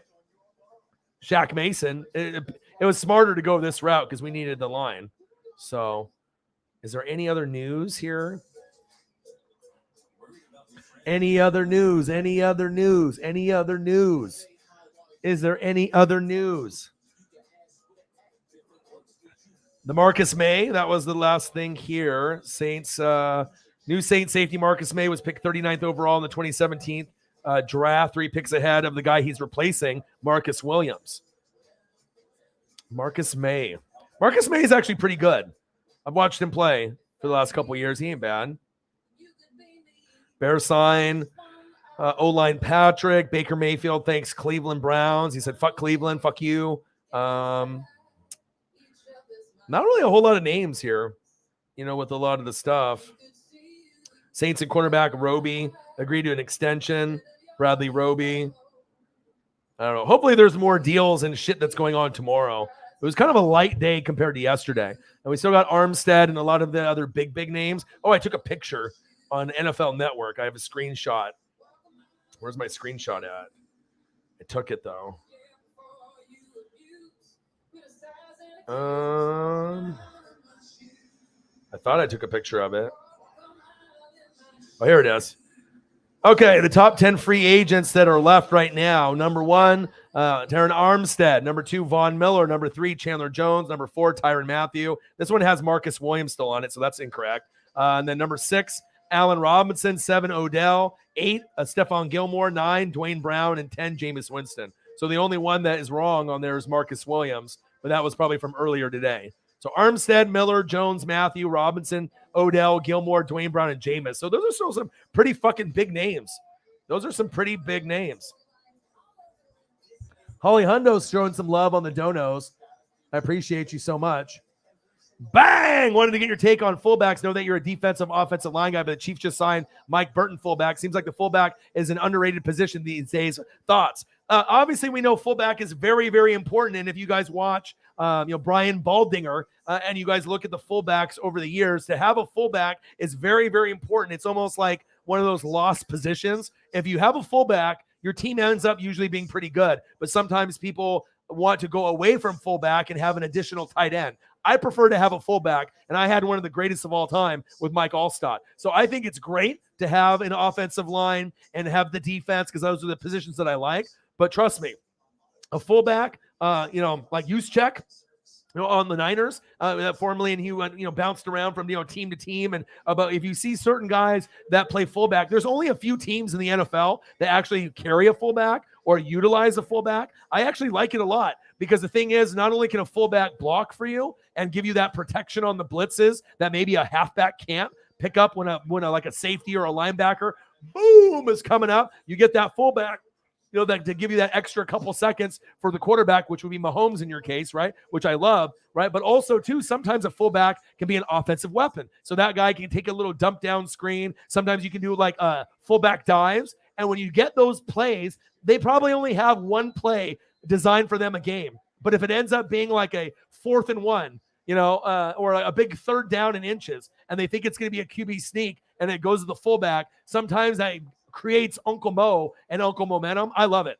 So I think with the Mike Burton and any of the other fullbacks that are in the league, first down fullbacks, move the chains. I fucking love it. $10 for Holly Hundo. Boom. Appreciate you very, very much. And I think, if there was more fullbacks that were available in the draft, shit, if it was me and the Tampa Bay Buccaneers, I would carry 2. I would carry one, like a pass blocking, and I would do like more of a run blocking. I would have like 2 guys that I would carry, but obviously if you have a 53-man roster, you can't carry 2 fullbacks. But if you could have one guy that maybe could catch the football and another guy that would be a run blocker, a pass blocker, I think the fullback is a dead position in the NFL, but the teams that actually carry one, they're pretty successful using those guys. Like Juszczyk is fucking the man. That's facts.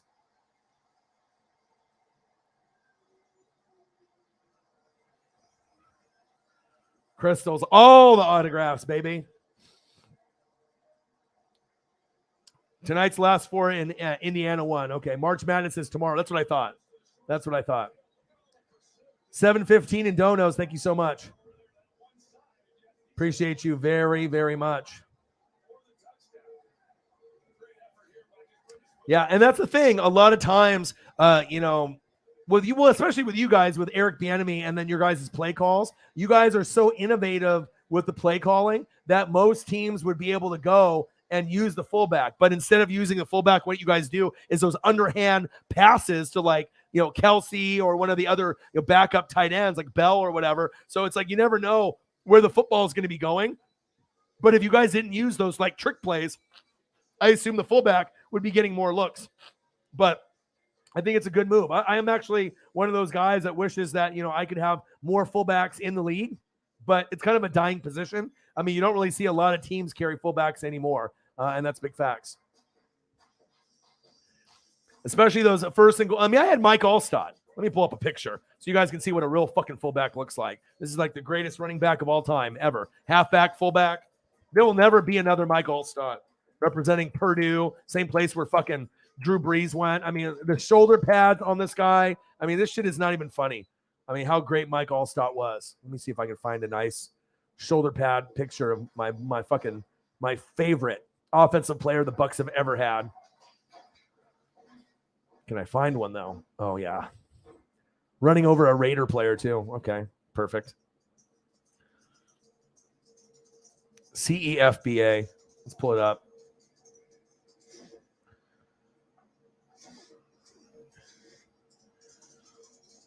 Let's pull it up. Pro Football Hall of Fame is for the fans. The Hall of Fans exhibit gives you a chance to record. I mean, if you guys remember Mike Allstott, you'll never see one of these ever again. I mean, get the fuck out of here. Look at him. Look at this beautiful. Look, it's a Super Bowl 37 fucking pick too. Mike Allstott. What a fucking legend. Was that Charles Woodson on the ground? Nice to know you. Nice to know you, Charles.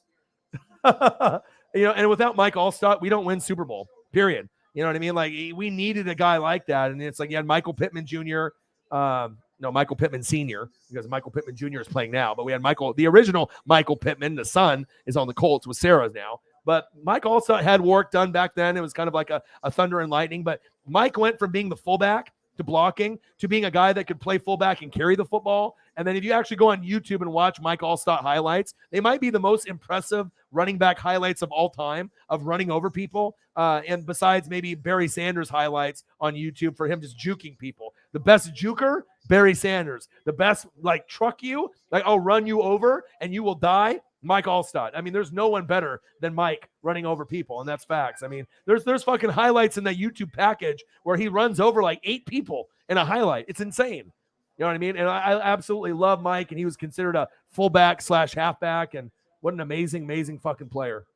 It's big facts. Especially with the 1st and goal or 1 and 2. Yeah, exactly. Exactly. You think Burton was better than the Shermanator? I remember him. Shermanator.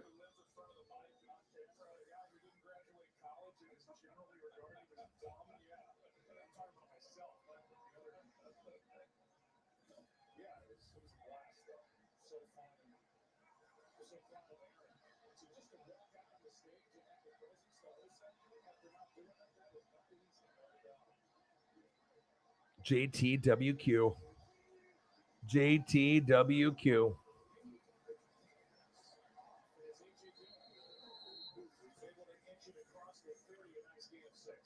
Let's pay homage. Let's pay homage to Orion's favorite player on Buccaneers offense of all time. And it'll never change. Mike Allstott. Let's go. The GOAT. The legend. The best. The A-Train. Mike Allstott. Let's go.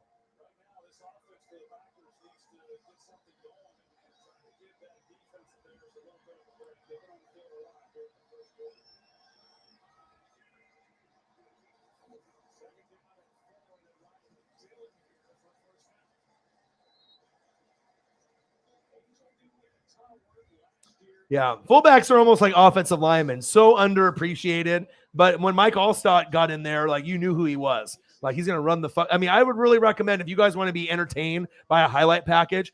It entertains every time I watch it. I have to watch it more than once. I think it's like 10 minutes long, and there's a couple of them on YouTube. But just type in Mike Allstott highlights, and then it just shows him running over and breaking tackles. I've never seen a running back break as many tackles for big yard gains or touchdowns than Mike Allstott. I mean, I've seen Walter Payton. I've seen Barry Sanders. I've seen some of these guys that have done amazing things. But the highlight package for Allstott is incredible. Anyone that's watched it will know.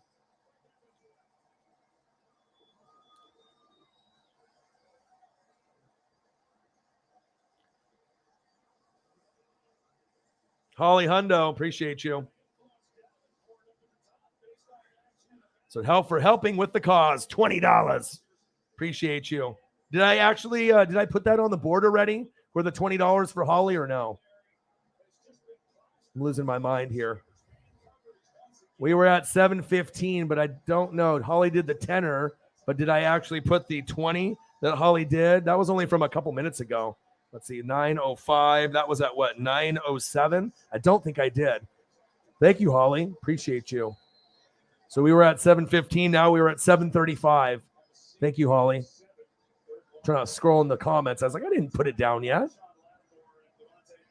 Thank you. Thank you for helping with the cause very much. Wouldn't been able to do it without you, Holly, or Cyberpunk 53, or a lot of the others in the room.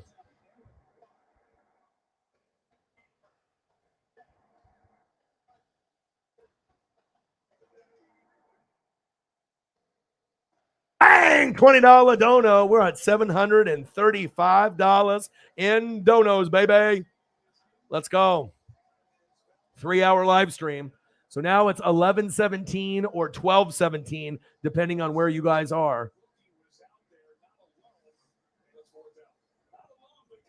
Crystal's like, I'm in football school. Take a look at it. I'm telling you, it is the most entertaining running back highlight of all time. The only other one that gets me going is the Barry Sanders ultimate highlight. And when you watch that one, the jukes are just fucking incredible. When you see his legs and his calves and the way that he moves his legs, it's just a baffle to me that Barry Sanders didn't tear an ACL like 10 times in his career. I mean, we're talking about 10 years, 10 Pro Bowls, the greatest running back of all time, Barry Sanders, period. I mean, he left out on top, and he probably could have made another 5 or 10 Pro Bowls after that. I mean, this guy was not human.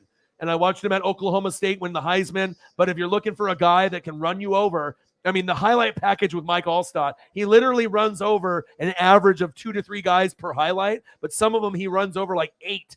Like, it's just crazy on some of the hits that he takes, and he just bounces off the guys or he runs them over. It's just super entertaining. That's facts. Yeah, I'll probably be dipping out of the live stream pretty soon. What are we sitting at right now? We're at 35. So if we can do like maybe 15 more, and we can hit the even number of 750, if that's possible, because I don't expect us to get to 800 or 1,000 tonight. If I'm only going to be streaming for a few more minutes. Now, if I stream for another 2 hours, then maybe we would hit like 800 or 1,000. But a lot of the donations went obviously straight to my friend's dog. We raised about $2,000 in the last few days out of like the 3,800 or 4,000 they needed for the surgery. Sent it over into the GoFundMe already. A $500 donation by me, another $500 donation by me. Holly Hundo with $135 donation earlier today, and then Cyberpunk dropped to $500. I added $25 more from myself, and obviously from Xavier Williams and a few of the other people. And we did another one for $525, and I think that they have enough money. The surgery is at 7 a.m., so I'm just praying that the dog survives it. And I told him, with the insurance and with the pet insurance and all the other shit, because I'm not going to be able to, I'm not going to be able to give them this kind of money all the time. This is kind of like a one-time thing. You know what I mean? And you guys have to figure out, what you're going to be able to do for the dog. I mean, depending on if there's something smaller and minor, and maybe like a couple $100, then I can maybe do something like that. But this is like, I'm not going to be able to, try to, round up, $2,000, $3,000, $4,000, every time the dog has an issue. I mean, I want the dog to live, and obviously that's a big reason why that we ended up pooling our money together to save this dog's life. But I need them to try to figure out, what the best situation is, because it's not realistic to be paying, 500, 1,000, 1,500 here, 2,000 here. You got to be able to figure out if there's any way to minimize that cost, whether it be pet insurance or something else. And I'm obviously all about the dogs' lives and everything. That's why we did what we did. So. Oh, and obviously Air, let's not forget about him. $69 donation from Air. If it wasn't for Air, then it's not possible either. Can't forget about you. Sometimes the donos, they come in so often and so frequently, we got to make sure that we end up doing that. Oh, look at that. My boy. Dude, you didn't have to do that. Look at that. So what were we sitting at? We were sitting at 735, right? And then now we're at a cool 800. Okay, we're at a cool 800 because our boy Cyberpunk 53, he already donated 500 for the surgery to be able to make it happen. Cyberpunk 53 says, you know what? I'm still listening and I'm still here. I love you. I appreciate you. Boom, $65. Cyberpunk 53. We just hit 800, y'all. Let's go. Thank you so much, dude. Thank you so much.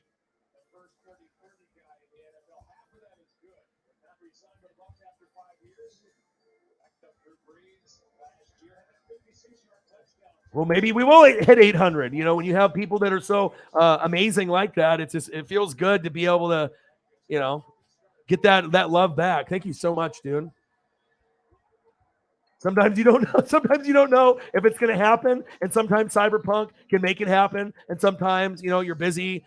You know what I mean, or maybe the funds aren't there. But today it's there. Thank you so much, dude. I wouldn't have been able to make this happen without you, and I was really confident, even if we got half of the amount today, that we were going to get the other half tomorrow. And if I had to dip into my own personal money, that we were going to make sure we save this dog and at least get this surgery to go. Cyberpunk 53, man. Thank you so much, dude. 800 in donos in 3 hours. Cyberpunk 53, 565 out of the 800. What a goat. What a goat. Goat. Goat doing all the goat things. Exactly what I was just about to say. Cyberpunk with doing the goat things again. Yes, thank you so much, man. And like I said, we have so many goats now. I had one goat last year, Odin's son, Odin's child. Now I'm blessed with about 12 or 13 goats that are in and out of the room on a daily basis. And it's just amazing that we can hit 600, 700, 800, 1,000, 1,300 with consistently less than 20 people in the room. I mean, just imagine once we end up hitting 40 consistently in the room or 50.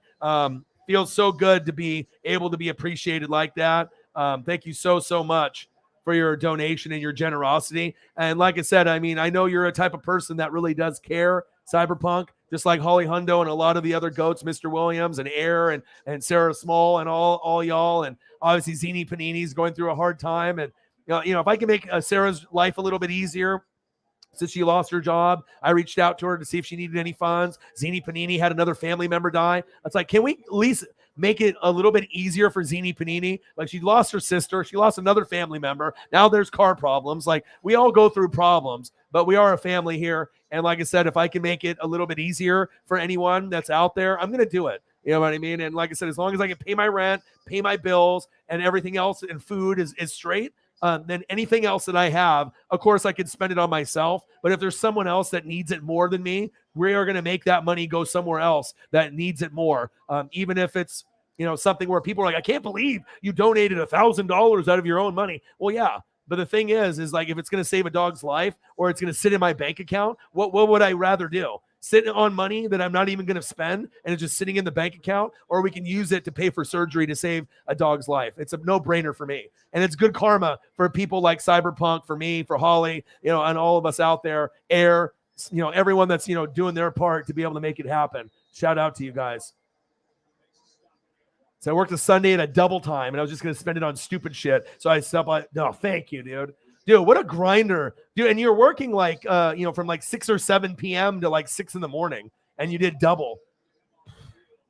Dude, thank you so much, man. And like I said, I had money sitting there too, and I could have just spent it on stupid shit too. I wasn't really going to spend it on stupid shit. I was going to spend it more like giving back to you guys and giving back to like Xavier Williams and Shepard and Williams and a few others, and Eagles John, trying to find like jerseys or jackets or merch. But then this dog thing came up, and I know they weren't going to be able to make it happen by themselves. And so sometimes these little things come up, and and you just have to be able to pull the trigger and know that you're doing something that is going to be a good thing. Karma is real. It goes full circle. And dude, thank you for your hard work and your generosity. Everyone knows I work hard. I'm putting in the time and the effort and the energy, but I am nothing without you guys. You guys are fucking amazing. I love you guys so much. Cyber, you are the fucking man, dude. I appreciate you so much. And Holly Hundo, a couple days ago, $700. I mean, it's not normal to get donations that big. You know what I mean? But we're not a normal fan base here. We're the Fanatic family. It's not fans. It's not friends. It's family. And you guys mean everything to me. Your Chicago friend is streaming. Oh, okay. Okay. All right. I will be hopping on for some March Madness probably. My girlfriend will be working in the studio, so I won't be able to do March Madness all the way in the morning. I will be watching. But once 6 p.m. hits or 5 p.m. hits, when I'm able to hop in the studio, we'll do a March Madness. I drink beer. We watch March Madness live stream, as well as, maybe doing some NFL news as well. So I'll be doing a combination of watching March Madness with y'all, and we'll do some NFL news too. So I'll be grinding it out for sure.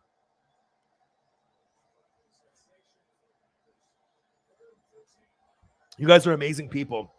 I love you guys so much. So let's do a quick recap before we end the show. We made an amazing difference today.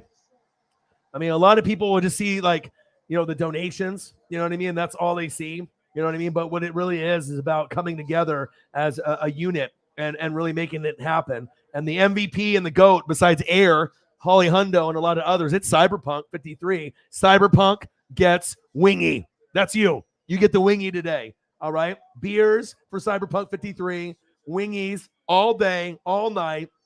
And, being able to, save a doggo's life, and obviously, with Paisley, being so important to me every day when I spend time with her, from this little baby pup, from 6 weeks old to this sometimes monsterish, puppy that likes to bite me and do crazy things and run around the house with her head cut off. But most of the time, very loving. And, I can't imagine really my life without her.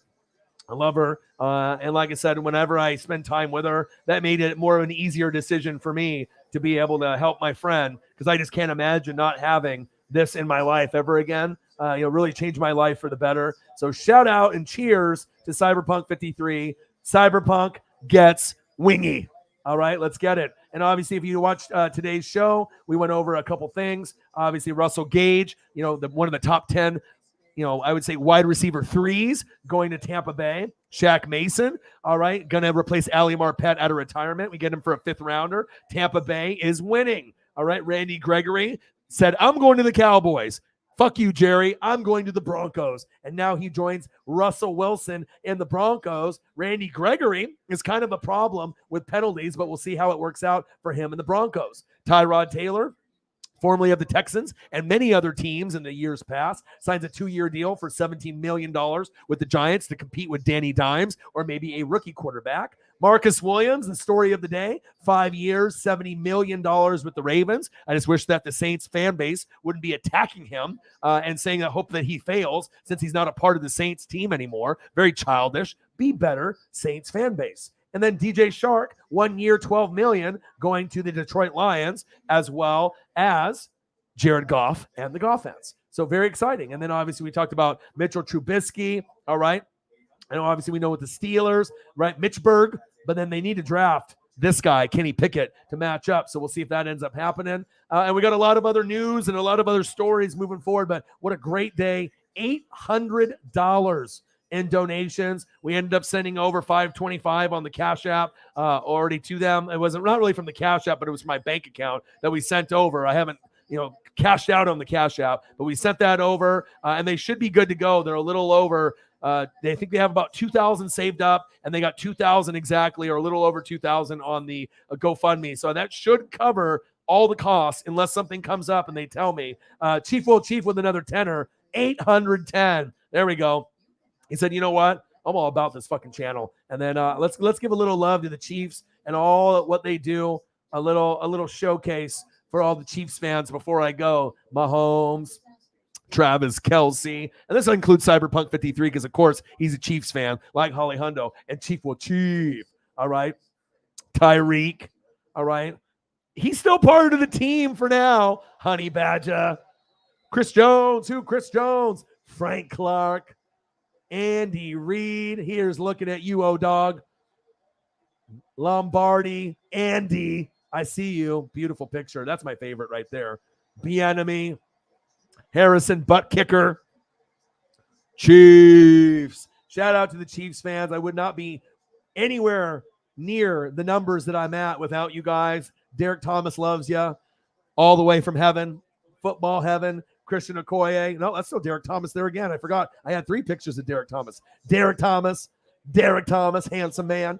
Derek Thomas crushing a Seattle Seahawks quarterback. And then the Nigerian nightmare, Christian Okoye. All right. High fives to all the Chiefs fans and everyone that donated today. Shout out to you. And for Holly, Tommy. Shout out to you guys. I love you guys. Cheers. You guys are the best fans on planet Earth. Pimpin'. Fucking Cyberpunk gets wingy. Chief, I love you. Appreciate you. Here's looking at you. All y'all goats. Love you very, very much. Omega's pointing at you. We hit the dollar amount today. It was a great fucking day. Shout out to my boy Razor Ramon. Scott Hall passing away yesterday. You the fucking man. You guys are the best fans on fucking planet motherfucking Earth. 810. You guys are awesome. You guys, the super sticker is super. Right. So damn awesome, man. Love you guys. Thank you guys so much. I got to, give you guys that love right there at the very end. Gang. Have a great rest of your night. I love you guys. $810.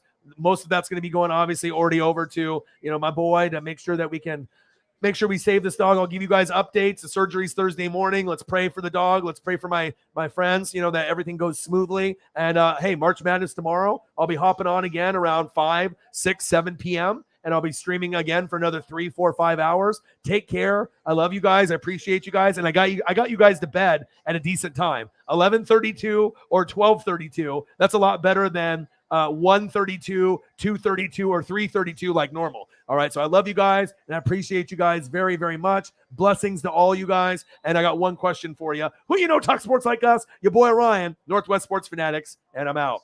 Gang. Thank you guys. I love you.